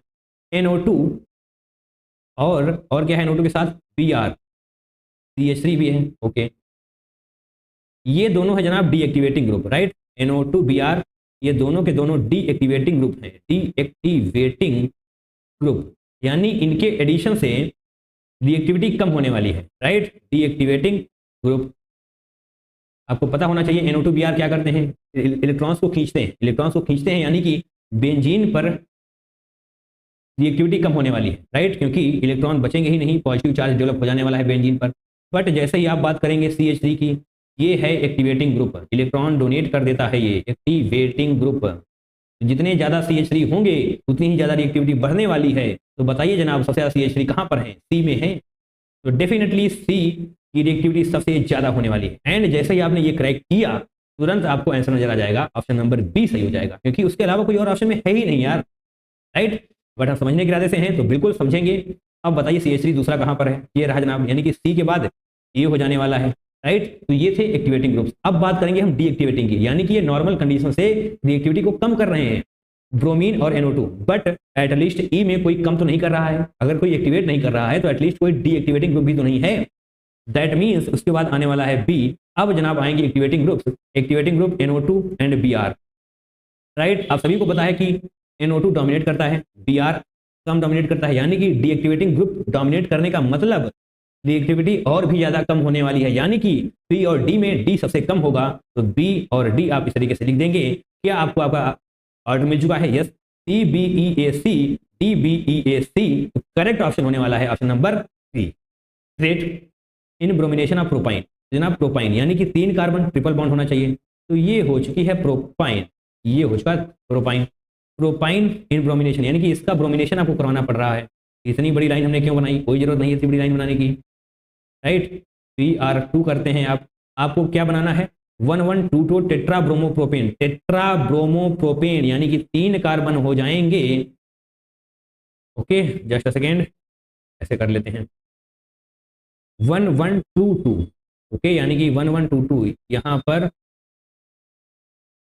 ये दोनों बॉन्ड आपको तोड़ने पड़ेंगे। एंड जनाब यहाँ पर Br होगा, यहाँ पर Br होगा, यहाँ पर Br, यहाँ पर Br, क्या वही स्ट्रक्चर बन चुका है 1122 टेट्राब्रोमोप्रोपेन। ऑब्वियसली जनाब यही स्ट्रक्चर है। अब देखिए यहाँ पर, यानी कि यहाँ पर आपको 2 ब्रोमीन चाहिए, जो हमने सिर्फ ब्रोमीन लिखा था Br2 वो नहीं जनाब, यहाँ पर 2। ओके, येलो पेन तो दिखाई नहीं दे रहा है, यहाँ पर ये वाला पेन चमकेगा, दिखाई भी देगा, यस, राइट, 2 Br2, राइट।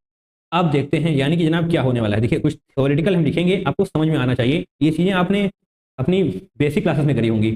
देखिए 1 मोल प्रोपाइन, 1 कलर दिखाई दे रहा है या नहीं, चलिए रेड ही लेकर आते हैं, अदरवाइज हो सकता है आपको दिक्कतें हों। ओके, 2 मोल्स Br2 से 1 मोल 1122 टेट्राब्रोमोप्रोपेन का फॉर्मेशन हो रहा है। देखिए 2 मोल्स Br2 तो आपको क्या मिल रहा है 1122 टेट्रा ब्रोमोप्रोपेन। इतना बड़ा नाम है कि जनाब लिखने से डर लग जाता है। 1122 टेट्रा ब्रोमोप्रोपेन, राइट। एक बार हमने लिख दिया, अब बार बार नहीं लिखेंगे, आपको समझना पड़ेगा, ठीक है। अब अगर हम 1 मोल चाहें, 1 मोल Br2 से क्या होगा, देखिए ये क्या बना है, हमने ये तो लिखा ही नहीं 1 मोल। देखिए 2 मोल्स Br2 से 1 मोल 1122 टेट्रा ब्रोमोप्रोपेन बना है। तो 2 मोल Br2 से 1 मोल का फॉर्मेशन हुआ है, सही है। तो जनाब 1 मोल Br2 से क्या होगा, अगर 2 मोल से 1 मोल बन रहा है तो 1 मोल Br2 से क्या होगा, 1/22 टेट्रा ब्रोमोप्रोपेन का फॉर्मेशन होगा, सही है। अब अगर हम 1/160 कर दें, क्यों 1/160 कहाँ से दिमाग में आ गया, क्योंकि जनाब Br2 है, आपको यहाँ पर लिखा गया है ब्रोमीन का मोलर मास क्या होता है 80 होता है ना, तो Br2 का क्या हो जाएगा 160 हो जाएगा, राइट। Br2 का 160 हो जाएगा। चलिए 1 मोल Br2 से 1/2 मोल 1122 टेट्रा ब्रोमोप्रोपेन का फॉर्मेशन हो रहा है। दैट मीन्स 1/160 मोल Br2 से 1/2 इंटू 1/60 मोल, और ये जो कुछ भी लिखा हुआ है 11 टेट्रा ब्रोमोप्रोपेन 1122 टेट्रा ब्रोमोप्रोपेन का फॉर्मेशन होगा, ग्रेट। और इसको थोड़ा सही कर लिया जाए, ये डज नॉट इक्वल टू नहीं जनाब, ऐसे होगा, राइट। इतना हो चुका है। आपसे क्या पूछा गया था, इसको ध्यान में रखना है। द अमाउंट ऑफ, यानी कि आपसे एक वेट पूछा गया है, देखिए यहाँ पर ग्राम लिखा हुआ है, तो अमाउंट यानी कि इसका वेट पूछा गया है, इसलिए तो हम ऐसा कुछ कर रहे हैं, फालतू में नहीं कर रहे थे हम, ओके। बट जो यील्ड है वो कितनी है 27%, तो इतने मोल का फॉर्मेशन होना चाहिए था अगर 100% यील्ड होती तो, बट यील्ड कितनी है, बट यील्ड इज 27%। तो जनाब इसको 27/100 से डिवाइड करना पड़ेगा, सॉरी मल्टीप्लाई करना पड़ेगा।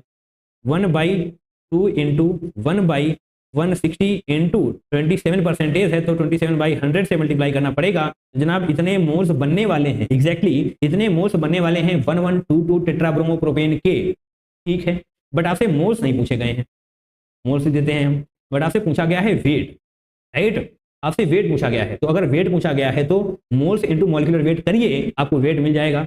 जनाब पहला फॉर्मूला आपने पढ़ा होगा मोल कॉन्सेप्ट में, ठीक है। अब इसका वेट हम कैसे निकालेंगे, इसके पहले हमको मॉलिक्यूलर वेट चाहिए 1122 टेट्रा ब्रोमोप्रोपेन का। चलिए मॉलिक्यूलर वेट निकालते हैं सबसे पहले इसका, ऊपर है सब कुछ, तो चलिए ऊपर ही निकाल लेंगे हम। पेन बढ़िया वाला लेकर आते हैं जो नजर आए। 4 ब्रोमीन है, इसको ले लिया, कितने यहाँ पर हाइड्रोजन होने वाले हैं, CH3 यहाँ पर 3 हाइड्रोजन हो जाएंगे, यहाँ पर 1 हाइड्रोजन होगा, और यहाँ पर तो कोई हाइड्रोजन नहीं होने वाले, ठीक है। तो 3 कार्बन है, यानी कि कार्बन का वेट कितना होता है मॉलिक्यूलर वेट 12, तो 3 कार्बन दैट मीन्स 36, सही है। 3 और 1 4 हाइड्रोजन है, दैट मीन्स 4, राइट, क्योंकि हाइड्रोजन का वेट कितना होता है 1 होता है। ब्रोमीन कितने हैं 1 2 3 4, एक ब्रोमीन का वेट 80 होता है, 4 ब्रोमीन का वेट हो जाने वाला है 320। जनाब इसको जब आप सॉल्व करेंगे तो 36 4 40 20 60, यानी कि 360 मॉलिक्यूलर वेट आने वाला है 1122 टेट्रा ब्रोमोप्रोपेन का। तो अगर ये मोल्स को आप मल्टीप्लाई कर देते हैं 360 से, तो आपको आपका करेक्ट आंसर मिल जाने वाला है। चलिए 1/2 इंटू 1/160 इंटू 27/100 इंटू 360, जो कि मॉलिक्यूलर वेट है, moles into molecular weight is equal to weight. Solve करिए इसको, आसानी से सॉल्व हो जाएगा क्या। देखिए एक पहली बात तो यहाँ से जीरो हटाते हैं, ये जीरो 4 से जाएगा 16 यहाँ पर आएगा, ऊपर 9 आने वाला है, तो इसकी मल्टीप्लाई कर लेंगे, 9 सते 63, 3 6 बचेगा, 9 दूनी 18 6 24। देखिए 100 यहाँ पर है, 4 दूनी 8, यानी कि यहाँ पर आने वाला है 800, राइट, 800 आने वाला है। हमसे आंसर किसमें पूछा गया है 10⁻⁻1 पूछा गया है, 10⁻⁻1 में पूछा गया है। तो अगर 10⁻⁻1 हम यहाँ से करना चाहें तो 24243 डिवाइड बाई 80 इंटू 10⁻⁻1 भी तो लिखा जा सकता है, इसको लिखा जा सकता है ना। अब इसको सॉल्व करेंगे आप तो 80 3 240 होता है, तो 3.0102 के समथिंग कुछ आएगा। तो राउंड ऑफ करने के बाद आपको आपका आंसर 3 ही मिल जाने वाला है, जो कि आपको यहाँ पर भी नजर आ जाएगा, राइट। तो करेक्ट आंसर क्या होने वाला है 3। The major product in the reaction is CH3 okay CH3Cl KO हो खास है कुछ है, TBO माइनस है, TBUO माइनस है, टर्शरी ब्यूटाक्साइड जनाब, यानी कि ये हो जाएगा बल्कि बेस, हल्का फुल्का बेस नहीं है, यह है बल्कि बेस। तो बल्कि बेस क्या करेगा, बल्कि बेस एलिमिनेशन को प्रेफर करता है, ना कि सब्स्टिट्यूशन को। अगर आपका कोई सिंपल सा बेस होगा तो सब्स्टिट्यूशन को प्रेफर करेगा, बट बल्कि बेस एलिमिनेशन करवा के मानेगा। एलिमिनेशन करवाने वाला है ये बल्कि बेस, ना कि सब्स्टिट्यूशन। आपको पता होना चाहिए tertiary butoxide TbUO negative, tertiary butoxide यानी कि 4 कार्बन है, 1 2 3 4, oxygen negative, yes oxygen negative, that means ये बल्कि बेस है, तो जनाब ये एलिमिनेशन करवा के मानेगा। बताइए एलिमिनेशन अगर होगा तो क्या बनेगा? तो अगर आप डायरेक्ट बनाना चाहते हैं तो वो भी बना सकते हैं, बट अगर आप डायरेक्ट नहीं बनाना चाहते हैं, थोड़ा सा स्टेप को समझना चाहते हैं तो समझ लीजिए, बाकी आपको डायरेक्टली तो समझ में आ ही जाएगा बात। सही है।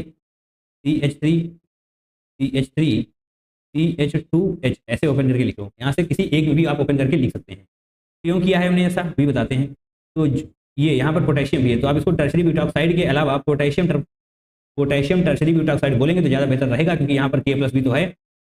ठीक है, बाकी उससे कोई बहुत ज़्यादा समस्या होने नहीं वाली है। तो जो यहाँ पर निगेटिव आपको दिखाई दे रहा है, ये अपना जादू करेगा और इस H+ पर अटैक करेगा। तो जैसे ही ये होगा तो कुछ ना कुछ तो खास होगा जनाब। ये वाला बॉन्ड यहाँ पर आने वाला है एंड ये क्लोरीन बाहर चला जाएगा, और ये क्लोरीन बाहर जैसे ही जाएगा उसी को तो बोलेंगे हम एलिमिनेशन रिडक्शन। एलिमिनेशन रिडक्शन कैसे दिमाग में आ गया, ये नहीं आना चाहिए।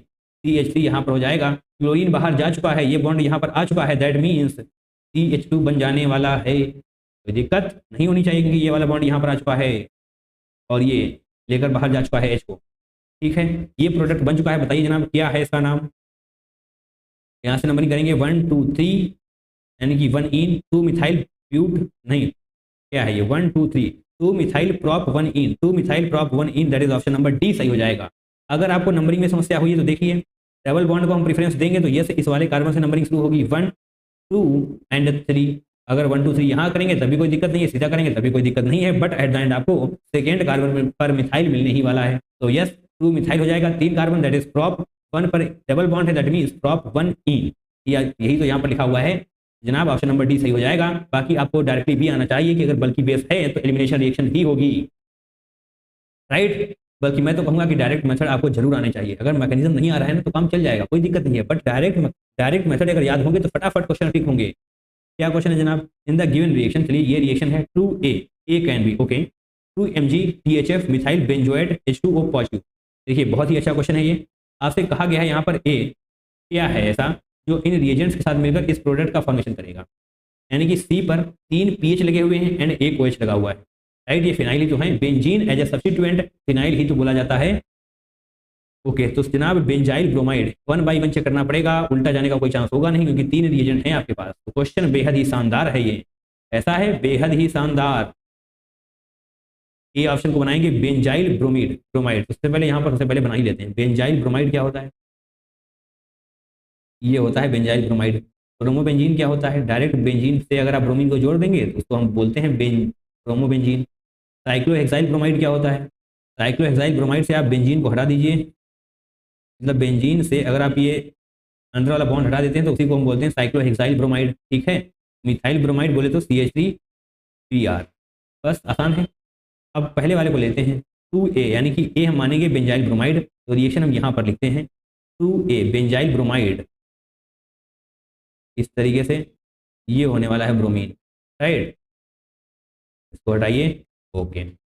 अब रिएक्शन करवानी है किसके साथ? 2MgTHF के साथ, 2MgTHF के साथ, दैट मीन्स ग्रिगनाट रिएजेंट। अब ग्रिगनाट रिएजेंट क्या करेंगे? MgBr बनने वाला है तो यहाँ पर है तो ट्वाइस, यानी कि इसको हम pH बोल सकते हैं 2pH, ओके। ये बनेगा 2pH MgBr, कोई दिक्कत? क्योंकि ग्रिगनाट रिएजेंट में जनाब Mg जुड़ने वाला होता है ऐसे, राइट। MgBr तो बनेगा ही बनेगा। 2 पहले से था तो 2 हमने ये लिख लिया। Benzene as a substituent phenyl बोला जाता है तो उसको हमने pH लिख लिया है, सही है। कुछ भी हमने कलाकारी ज़्यादा नहीं करी है, सिंपल सा है, ओके। 2pH MgBr। आगे वाला रिएजेंट देखते हैं क्या है? Methyl benzoate, okay. तो जनाब मिथाइल बेंजोएट को बना लिया जाए। मिथाइल बेंजोएट, मिथाइल है ना, जस्ट सेकेंड, मिथाइल बेंजोएट। तो जनाब क्या होने वाला है? PHC डबल बॉन्ड CO हो जाएगा यहाँ पर OCH3, और ये क्या हो जाने वाला है? 2pH निगेटिव MgBr, क्योंकि MgBr पॉजिटिव में रिलीज होगा, राइट। क्योंकि आपको पता ही होना चाहिए ग्रिगनाट रिएजेंट के बारे में, 2pH निगेटिव हो जाने वाला है, MgBr पॉजिटिव हो जाने वाला है, राइट। अब जादू होगा, क्या होगा? अब ये निगेटिव अटैक करेगा, कहाँ पर करेगा? यहाँ पर। ऐसे कर लेते हैं इससे पहले, इस तरीके से, राइट। क्योंकि जनाब ये pH निगेटिव ये किस तरीके से बिहेव कर रहा है, यहाँ पर हम लिख दें pH निगेटिव ये तो होना चाहिए, pH negative will behave as nucleophile, will behave as nucleophile. तो यानी कि ये अटैक करने वाला है कार्बन पर। जैसे इसने कार्बन पर अटैक किया तो ये वाला बॉन्ड जनाब बाहर आ जाएगा। ओके, तो जैसे ही ये होगा तो जनाब इसको प्रोडक्ट को बनाते हैं हम। अभी सिर्फ एक पीएच ने अटैक किया है, 2 पीएच हैं आपके पास, तो ठीक है, समझ के चलना है। पीएच सी, एक पीएच यहाँ से जुड़ जाने वाला है और ये हो जाएगा, राइट। तो एक पीएच यहाँ से जुड़ चुका है। अब जनाब दूसरा पीएच भी तो अटैक करेगा। एक बार फिर से जो 2 पीएच आपके पास थे उसमें से दूसरा पीएच ये रहा, पीएच निगेटिव। अब ये भी जब अटैक करेगा तो ये वाला बॉन्ड टूट के यहाँ पर चला जाएगा। एक बार फिर से पेन को बदला जाएगा यहाँ पर, राइट। तो जनाब क्या होने वाला है, इस बार भी अटैक हुआ तो एक बार फिर से पीएच जुड़ जाएगा, पीएच सी, पीएच, और यहाँ पर भी पीएच होगा। अब ये बॉन्ड ऊपर चला गया, दैट मीन्स ओ निगेटिव हो जाएगा। सही है, ओ निगेटिव हो जाएगा। यस, हो चुका है। तो जनाब ये बन चुका है रिएजेंट कंप्लीट होने के बाद। अब बारी है H2O H पॉजिटिव की। H2O H पॉजिटिव के साथ जो आप इसकी रिएक्शन करवाने वाले हैं, तो यहाँ पर जो O निगेटिव है वो OH में कन्वर्ट हो जाएगा। PHC, PH, PH, और ये OH में कन्वर्ट हो जाएगा। तो क्या जनाब वो प्रोडक्ट आपको मिल चुका है जो आपको चाहिए था? चलिए देख लेते हैं। PH, PH, PH, OH। I think आपका ऑप्शन सही हो चुका है, बेंजाइल ब्रोमाइड ही था। एक बार फिर से हम रीचेक करते हैं। आई थिंक कुछ तो गलती हुई होगी यहाँ पर, क्योंकि ब्रोमो बेंजीन से बनना चाहिए ये वाला। बेंजाइल ब्रोमाइड ब्रोमाइड से तो नहीं बनेगा, बट हमने यहाँ पर बेंजाइल ब्रोमाइड ही लिया है। तो क्या हमने पढ़ा है वो गलत है? क्योंकि जो हमने पढ़ाया है वो तो बिल्कुल सही पढ़ाया है, इतना तो कॉन्फिडेंस हमको है। PR 2PH MgBr। ओके, यहाँ पर CH2 गायब हो चुका है। यानी कि जनाब यहाँ पर हमने लिखा भले ही हो बेंजाइल ब्रोमाइड, बट हमने ब्रोमो बेंजीन ही माना था। क्योंकि यहाँ पर आप देख पाएंगे पीएच तो पीएच होने ही वाला है। कई लोगों ने पकड़ भी लिया होगा जब हमने इसको लिखा था, राइट। तो ठीक है, उसको हम करेक्ट कर रहे हैं। यहाँ पर बेंजीन के साथ ब्रोमीन जुड़ा हुआ है, तो यस, पीएच के साथ हमने डायरेक्ट ब्रोमीन जुड़ा है। यहाँ पर CH2 भी होना चाहिए था अगर यहाँ पर बेंजाइल ब्रोमाइड होता तो, राइट। तो यस, बेंजाइल ब्रोमाइड के साथ जब आप बनाएंगे तो आपको ये सब नहीं मिलेगा जो आपको मिल रहा है। यहाँ पर आप बना के देख सकते हैं। इसी तरीके से रिएक्शन प्रोसीड करेगी, वहाँ पर भी पीएच निगेटिव ही अटैक करने वाला है, Mg+Br ही बनने वाला है। तो इस तरीके से आप रिएजेंट रीअरेंज करेंगे तो आपको प्रोडक्ट मिलते चले जाएंगे। एंड डेफिनेटली ये वाला प्रोडक्ट आपको नहीं मिलेगा किसी और केस में। That means option number B सही हो जाएगा। ब्रोमोबेंजीन ही इसका करेक्ट ऑर्डर होगा, करेक्ट रिएजेंट होगा, सॉरी, राइट। ए यानी कि ब्रोमोबेंजीन के साथ ही ये बनने वाला है, राइट। ब्रोमोबेंजीन के साथ जब आप रिएक्शन करवाने वाले हैं 2Mg के साथ, तो ग्रीनार्ड रिएजेंट होने वाला है। दैट मीन्स 2PH MgBr का रिएक्शन फॉर्मेशन होगा। पीएच निगेटिव बनेगा, MgBr पॉजिटिव बनेगा। तो ठीक है, पीएच निगेटिव अटैक करने वाला है इसके ऊपर। ये जो बनाया है आपने मिथाइल बेंजोएट जैसे ही आपने बनाया है, तो यस, इस कार्बन पर अटैक करेगा तो ये बॉन्ड रीअरेंज होंगे। ये ऐसे आएगा तो OCH3 बाहर चला जाने वाला है और ये वाला पीएच यहाँ से जुड़ जाएगा। तो PHC double bond O as it is रहेगा एंड पीएच यहाँ से जुड़ जाने वाला है। 2 पीएच थे, एक ने अटैक कर लिया है तो दूसरा बाकी बचा हुआ है, तो ये वाला भी अटैक करेगा इस तरीके से। एंड यहाँ पर बॉन्ड रीअरेंज होंगे तो O निगेटिव बनने वाला है। उसका जब आप हाइड्रोलिसिस करवाने वाले हैं, दैट इज H3O पॉजिटिव, जो आपको रिएजेंट में दिखाई दे जाएगा नीचे, राइट। H2O H+B लिखा हुआ मिल सकता है, या फिर H3O पॉजिटिव भी लिखा हुआ आपको मिल सकता है। इसमें से कोई भी दिक्कतें आपको नहीं होनी चाहिए। H3O पॉजिटिव भी लिखा हुआ मिल सकता है, ठीक है। तो जनाब ये O निगेटिव OH में कन्वर्ट हो जाने वाला था। The major product of the following reaction is PHS negative Na positive. तो जनाब जब पहली लेयर में आप देखेंगे तो आपको लगेगा ये क्वेश्चन तो टफ है, बट बिल्कुल भी टफ नहीं, बहुत आसान है। इतना आसान है कि जनाब पूछिए मत। देखिए यहाँ पर PHS निगेटिव क्या है, थोड़ा सा अगर कॉन्सेप्ट बता दिया जाए तो आसान रहने वाला है। PHS negative will behave as nucleophile. Yes जनाब, ये न्यूक्लियोफाइल की तरह बिहेव करेगा, will behave like as nucleophile, right. Will behave as nucleophile, तो जनाब न्यूक्लियोफाइल की तरह बिहेव करेगा। दैट मीन्स क्या देने वाला है? एलिमिनेशन रिएक्शन तो बिल्कुल नहीं देगा, जो OR निगेटिव देने वाला होता है, राइट। OR निगेटिव अगर यहाँ पर होता तो एलिमिनेशन रिएक्शन हो रही होती, elimination reaction. But PHS negative में एलिमिनेशन रिएक्शन नहीं होगी क्योंकि ये न्यूक्लियोफाइल की तरह बिहेव करता है, राइट। तो यहाँ पर होने वाली है nucleophilic reaction, nucleophilic reaction, right, ये होने वाली है। ओके, अब आगे आते हैं। तो जनाब ये जो PHS निगेटिव है ये पीछे से अटैक करेगा। तो जनाब जब पीछे से अटैक करेगा तो अगर एबो द प्लेन है तो बिलो द प्लेन हो जाएगा, और अगर बिलो द प्लेन है तो एबो द प्लेन हो जाएगा। क्या हो जाएगा बताते हैं अभी आपको। ये जनाब यहाँ पर अटैक करेगा क्योंकि I निगेटिव एक गुड लिविंग ग्रुप होता है। तो अगर इसने यहाँ पर अटैक किया तो जनाब I हट करके PHS निगेटिव जुड़ जाएगा, बट ये एबो द प्लेन है तो बिलो द प्लेन हो जाएगा। अगर ये बिलो द प्लेन होता तो एबो द प्लेन हो जाता। तो जनाब स्ट्रक्चर एज इट इज बनाएंगे सबसे पहले हम। ये ऐसे आ गया, ऐसे आ गया, इस तरीके से तीनों बॉन्ड यहाँ पर हैं। F एज इट इज रहने वाला है, फ्लोरीन। NO2 भी एज इट इज रहने वाला है। अब खेला होगा यहाँ पर, ये घूम कर यहाँ पर आएगा तो इससे जनाब PHS नेगेटिव जुड़ जाएगा but below the plane, right, क्योंकि ये वाला एबो द प्लेन था तो जनाब जो प्रोडक्ट में होना चाहिए वो बिलो द प्लेन होना चाहिए, दैट मीन्स PHS। इस तरीके से ये होने वाला है आपका करेक्ट प्रोडक्ट। देखिए ऐसा कुछ है क्या कहीं पर? ओहो, आई थिंक यही सही है। यस जनाब, ऑप्शन नंबर ए ही सही है, ऑप्शन नंबर बी सही नहीं होगा, क्योंकि यहाँ पर एबो द प्लेन भी है, आयोडीन भी लगा हुआ, आयोडीन नहीं, बिलो द प्लेन PHS लगा हुआ होना चाहिए। एबो द प्लेन गलत हो जाएगा, एबो द प्लेन गलत हो जाएगा, यहाँ तो दो जगह जोड़ दिया गया, नहीं नहीं सिर्फ एक जगह होगा। ग्रेट, क्वेश्चन अच्छा है, अच्छा इसलिए है क्योंकि ये नॉर्मल क्वेश्चन नहीं है, आप रेगुलर नहीं देख पा रहे होंगे इसको। The correct structure of product A formed in the following reaction, तो जनाब ये है आपके पास रिएक्शन और इस रिएक्शन में आपसे पूछा गया है प्रोडक्ट ए क्या बनने वाला है, राइट। एक प्रोडक्ट आपको दे दिया गया है, दूसरा प्रोडक्ट जो बनेगा वही आपसे पूछा गया है। तो जनाब ध्यान से देखना है, जैसे ही आपने यहाँ पर रिएजेंट देखे NaOD in D2O, तो हो सकता है आपको कन्फ्यूजन हो, बट आपको पता होना चाहिए कि D का मतलब है ड्यूटेरियम, तो NaOD को आप अगर NaOH और H2O की तरह देखेंगे तो निश्चित तौर पर आपको क्लिक कर जाना चाहिए ये कौन सी रिएक्शन होने वाली है। इन रिएजेंट्स के केस में दो पॉसिबिलिटीज होती हैं, क्या होती हैं? चलिए इसको हटाते हैं, ऊपर बताते हैं बढ़िया तरीके से, राइट। NaOH विद H2O अगर है तो दो पॉसिबिलिटीज होती हैं, क्या क्या होती हैं जनाब? पहली होती है एल्डोल, एल्डोल रिएक्शन होगी, या फिर होने वाली है कैनिजारो, राइट। तो कहाँ पर कौन सी होगी? स्पेलिंग में अगर दिक्कत है तो आप सही कर लीजिएगा। आई थिंक यहाँ पर डबल जेड नहीं सिंगल जेड होने वाला है, राइट, सही कर देते हैं। बाकी अगर उसके बाद भी कुछ गलत रह जाता है जनाब सही कर लीजिएगा, उसकी समस्या होनी नहीं चाहिए आपको। तो एल्डोल कब होगा? एल्डोल जनाब तब होगा जब अल्फा H होनी चाहिए, एल्डोल में अल्फा H होने चाहिए, जो कि इस पर्टिकुलर रिएक्शन में आपको नजर नहीं आएंगे, राइट। और यहाँ पर नो अल्फा H, अगर अल्फा H है तो एल्डोल रिएक्शन होगी इस रिएजेंट के केस में, और अगर अल्फा H नहीं है तो कैनिजारो रिएक्शन होने वाली है, राइट। चाहिए, ग्रेट। कैनिजारो के लिए आपको अल्फा H नहीं चाहिए, नो अल्फा H चाहिए, हमने क्यों लिख दिया? इसकी जरूरत नहीं थी यहाँ पर, राइट। यहाँ पर आपको कुछ भी अल्फा H नहीं मिलने वाले, दैट मीन्स कैनिजारो रिएक्शन होगी। तो कैनिजारो रिएक्शन में क्या होता है? कैनिजारो रिएक्शन में जनाब डिस्प्रपोर्शनेशन होता है, डिस्प्रपोर्शनेशन रिएक्शन है ये, डिस्प्रपोर्शनेशन रिएक्शन।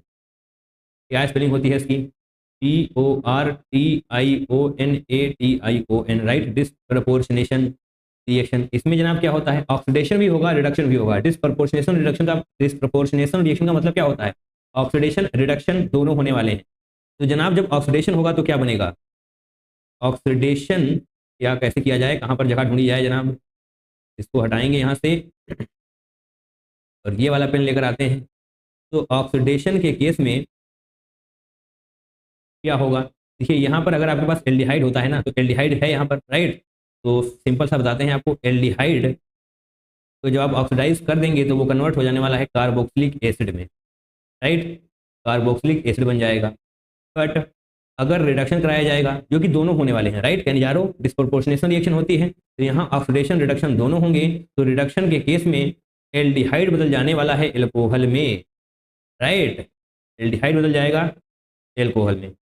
चीज़ें क्लियर हो रही हैं, वन बाय वन सब कुछ क्लियर होता जाएगा। स्क्रीन पर फोकस आपका पूरा बना रहना चाहिए, ठीक है। अब PHCHO में जाने से पहले हम आपको RCHO की रिएक्शन दिखा देते हैं, राइट। RCHO अगर है विद RCHO, यानी कि दोनों RCHO हैं, तो NaOH होना चाहिए with H2O, NaOH along with H2O, ठीक है। तो जनाब एक RCHO कन्वर्ट हो जाने वाला है कार्बोक्सिलिक एसिड में, क्योंकि उसका होगा रिडक्शन, और दूसरा RCHO कन्वर्ट हो जाने वाला है एल्कोहल में, राइट। तो RCHO बोले तो RCOOH में कन्वर्ट हो जाएगा। और जनाब एक एल्डिहाइड का ऑक्सीडेशन हो चुका है तो वो हो चुका है कन्वर्ट कार्बोक्सिलिक एसिड में, और दूसरे का रिडक्शन होगा तो जनाब वो एल्कोहल में कन्वर्ट होने वाला है, यानी कि RCH2OH हो जाना चाहिए, राइट। अभी अभी आपको समझाया जा चुका है, ऑक्सीडेशन में एल्डिहाइड से कार्बोक्सिलिक एसिड बनेगा जो यहाँ पर बन चुका है, रिडक्शन में एल्डिहाइड से एल्कोहल बनेगा जो यहाँ पर बन चुका है, सही है। कॉन्सेप्ट क्लियर हो चुका होगा आपका, राइट, सब कुछ बताया जा चुका है। एल्डोल कब होगा? जब अल्फा H होंगे, बट यहाँ पर कोई भी अल्फा H नहीं है, यानी कि यहाँ पर कैनिजारो होगी, that means disproportionation reaction, aldehyde carboxylic acid and alcohol में बदलने वाला है।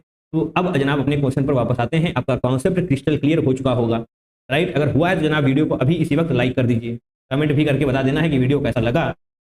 ओके, अपने क्वेश्चन पर वापस आते हैं। तो यहाँ पर है पीएच, यानी कि जो आपने यहाँ पर R लिखा है ना, वो यहाँ पर पीएच है। That means benzene as a substituent, right, इसमें कोई भी दिक्कत नहीं है। R की जगह पर पीएच लिख देंगे, कोई दिक्कत नहीं होने वाली, सही है।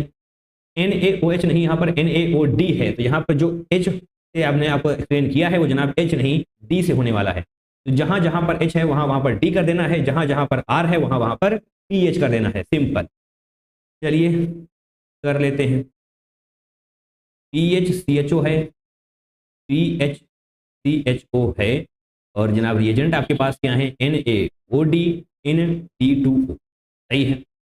PH CHO किस में कन्वर्ट होने वाला है, कार्बोक्सिलिक एसिड में। That means PHC double bond O OH हो जाएगा, ओके। ये जनाब कार्बोक्सिलिक एसिड में कन्वर्ट हो चुका है। अब बारी है एल्कोहल की, तो जनाब ये ऑक्सीडेशन के थ्रू कन्वर्ट हुआ है, ये यहाँ पर हम ऑक्सीडेशन लिख देते हैं।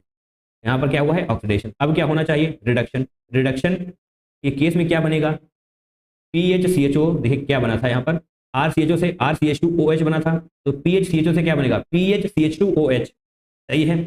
PHCH2OH बनेगा, कोई दिक्कत तो नहीं है, कोई नहीं है। पर जनाब यहाँ पर H नहीं D होने वाला है, कुछ गलतियां हमसे हुई, यहाँ पर हमने H, ओके, यहाँ से हमने क्यों हटा दिया इसको, यहाँ पर तो D होना ही चाहिए, प्रोडक्ट से हटाना पड़ेगा, जो हमने H लगा दिया है वहाँ पर जनाब H नहीं D होने वाला है, क्योंकि हमने आपसे कहा था कि H को D से रिप्लेस कर देना है।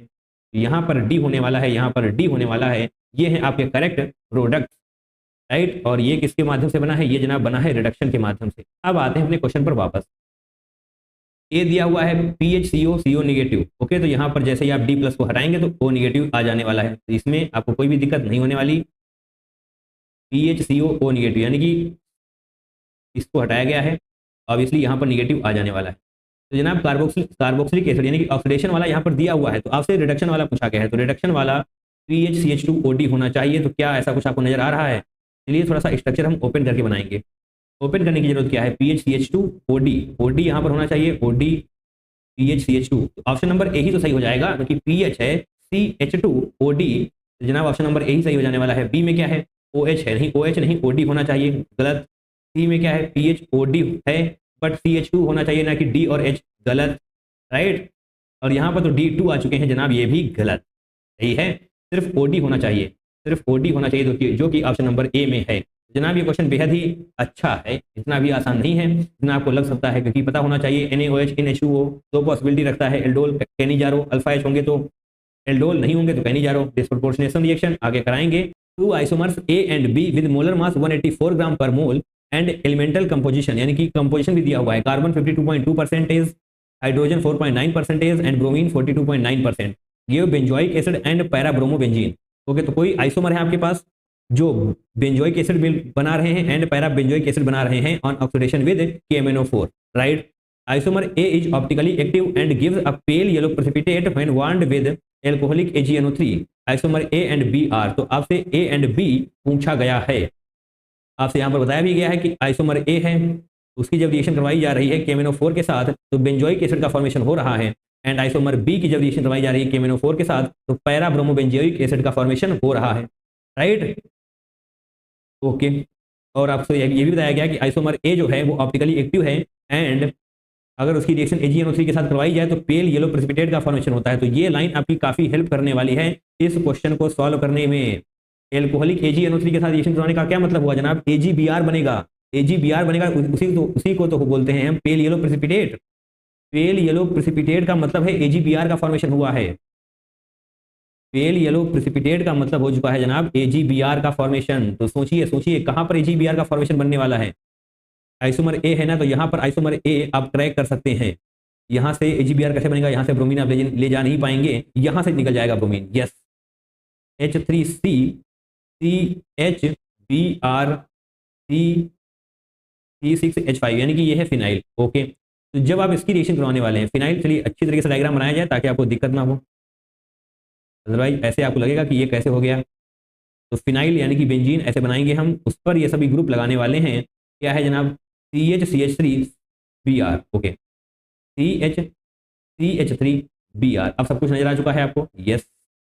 इसकी जब आप रिएक्शन करवाने वाले हैं KMnO4 के साथ तो जनाब क्या बनेगा, KMnO4 ये क्या कर देगा, ऑक्सीडाइज कर देगा ना, ऑक्सीडेशन करने की क्षमता है इसके पास। तो just a second, benzoic acid बन रहा है। बेंजोइक एसिड का मतलब क्या होता है, बेंजीन पर COOH का बॉन्ड, COOH का बॉन्ड बेंजीन पर, राइट। आप आसानी से देख पाएंगे ब्रोमीन यहाँ से निकलकर बाहर जाएगा तो निश्चित तौर पर ये जितने भी हाइड्रोजन हैं उन सभी को OH में कन्वर्ट कर दिया जाएगा, फिर H2O बाहर निकल जाएगा तो निश्चित तौर पर बेंजोइक एसिड बनने वाला है। इसको हम लिख देते हैं बेंजोइक एसिड। एंड जब इसकी रिएक्शन आप करवाने वाले हैं AgNO3 के साथ तो जनाब यहाँ से Br निकल जाएगा, ब्रोमीन निकल जाएगा ना यहाँ से, तो AgBr बनने वाला है। AgBr का मतलब होता है पेल येलो प्रेसिपिटेट, जो आपसे यहाँ पर बताया गया है, राइट। ओके, तो आइसोमर A ये वाला है, तो that means option number C ही सही हो जाएगा, क्योंकि ऐसा CH नहीं, ऑप्शन नंबर A में भी तो ऐसा है, तो डेफिनेटली आपको आगे भी सॉल्व करना पड़ेगा। आगे क्या करना पड़ेगा, आइसोमर B की जब आप रिएक्शन करवाते हैं KMnO4 के साथ तो क्या बनता है, bromo benzoic acid. Bromo benzoic acid का मतलब जनाब ये हो जाएगा COOH, bromo benzoic acid. Para है या मेटा है, ये भी तो होना चाहिए, पैरा पैरा पैरा, यानी कि पैरा पर ब्रोमीन लगने वाला है। तो अब आप बताइए, ऊपर आप देकर आए हैं, इसकी क्या ताकत है, ये इस कंप्लीट ग्रुप को COOH में बदल सकता है और नीचे वाले को छेड़ेगा भी नहीं, राइट। तो ऐसा कुछ ग्रुप अगर आपको कहीं और नजर आ रहा है तो डेफिनेटली जनाब वही सही होने वाला है। ओके, तो यहाँ पर CH2Br नहीं, ये सही नहीं होगा, CH2CH3, यस, इसके पास है वो ताकत। CH2CH3 बदल जाने वाला है C डबल बॉन्ड OOH में, और ब्रोमीन तो एज इट इज रहेगा ही रहेगा। जो इसकी रिएक्शन आप करवाने वाले हैं KMnO4 के साथ, ऑक्सीडेशन होने की वजह से CH2CH3 C double bond OOH में बदल जाने वाला है, राइट। H को OH में कन्वर्ट कर दीजिएगा, सब कुछ हो जाएगा, सही है। ऑप्शन नंबर C जनाब सही हो जाएगा। क्या है ये, compound A undergoes following sequence of the reactions to give compound B, the correct structure and chirality of compound B। तो कंपाउंड A जनाब ये रहा, सीधी सी रिएक्शन है, ये रहा कंपाउंड A, तो यहाँ पर ब्रोमीन है, तो रिएक्शन दी हुई है MgET2O, यानी कि ये है ग्रिगनार्ड रिएजेंट। जहाँ पर कहीं पर भी आपको Mg नजर आ जाए तो मोस्ट ऑफ द टाइम वो ग्रिगनार्ड रिएजेंट ही होने वाली है। D2O, इसको आप H2O मान सकते हैं, बस इसको मान के सॉल्व कर लीजिएगा, जहाँ कहीं पर H आने वाला हो उसको C से ऐड कर देना है, सही है। तरीके हैं जनाब क्वेश्चन सॉल्व करने के। MgET2O होने वाला है यहाँ पर, राइट। तो अब क्या करेंगे, MgBr बनने वाला है, तो बताइए MgBr बन जाएगा। ये कब बनेगा, जब पहला रिएजेंट काम कर देगा। अब दूसरा रिएजेंट काम करेगा, दैट इज D2O। D2O को आप H2O समझ कर सॉल्व करेंगे तो आसानी रहने वाली है। बाकी अगर आप पहले भी पढ़ चुके हैं तो कोई भी दिक्कतें आपको नहीं होंगी, तो D2O थोड़ा सा अच्छी तरीके से लिख लिया जाए, कन्फ्यूजन तो ना हो एटलीस्ट, D2O। अब देखिए क्या बनेगा, अरे क्या बना दिया हमने, ये MgBr हट जाएगा और यहाँ पर D का एडिशन हो जाने वाला है। जो अभी तक हाइड्रोजन ऐड हो रहा था तो यहाँ पर हाइड्रोजन ऐड हो जाता था और आपको दिखाई भी नहीं पड़ता था, बट यहाँ पर D है तो दिखाई पड़ेगा। और साथ में जनाब Mg पर क्या बनने वाला है, OD, Mg पर OD जाएगा और साथ में क्या जाएगा, Br, राइट। Mg पर Br पहले सही था तो यहाँ से D यहाँ पर आ चुका है, तो OD बचा है, तो जनाब वो OD यहीं पर आ जाने वाला है। एंड ये हो चुके हैं आपके प्रोडक्ट्स। तो आपसे कंपाउंड B पूछा गया था, कंपाउंड B ये रहा आपके पास कंपाउंड B। तो देखिए जनाब कौन सा है, यानी कि ऑप्शन नंबर A और C, यानी कि B और D तो नहीं होने वाले। अब बताइए ये एक कायरल है या फिर कायरल है। कायरल का मतलब यहाँ पर एक भी कायरल कार्बन अगर आपको मिल जाता है तो जनाब ये कायरल कंपाउंड हो जाएगा। अगर एक भी आपको कायरल कंपाउंड नहीं मिलता है तो एक कायरल हो जाएगा। अब आप ध्यान से देखिए और बताइए ये कायरल कार्बन यहाँ पर है या नहीं है, बताइए बताइए। तो ये वाला कार्बन कायरल कैसे हो जाएगा, क्योंकि यहाँ पर भी मिथाइल है, यहाँ पर भी मिथाइल है। ओके, ये वाला हो जाएगा कायरल, क्योंकि यहाँ पर मिथाइल है, यहाँ पर कुछ और ही ग्रुप है, एक हाइड्रोजन है और दूसरा ड्यूटेरियम है, दैट इज D। तो डेफिनेटली ये कायरल है, तो जनाब ऑप्शन नंबर C सही हो जाने वाला है, ना कि ऑप्शन नंबर A। तो ऑप्शन नंबर A भी गलत होगा क्योंकि यहाँ पर एक कायरल लिखा हुआ है, राइट, बट ये तो कायरल है।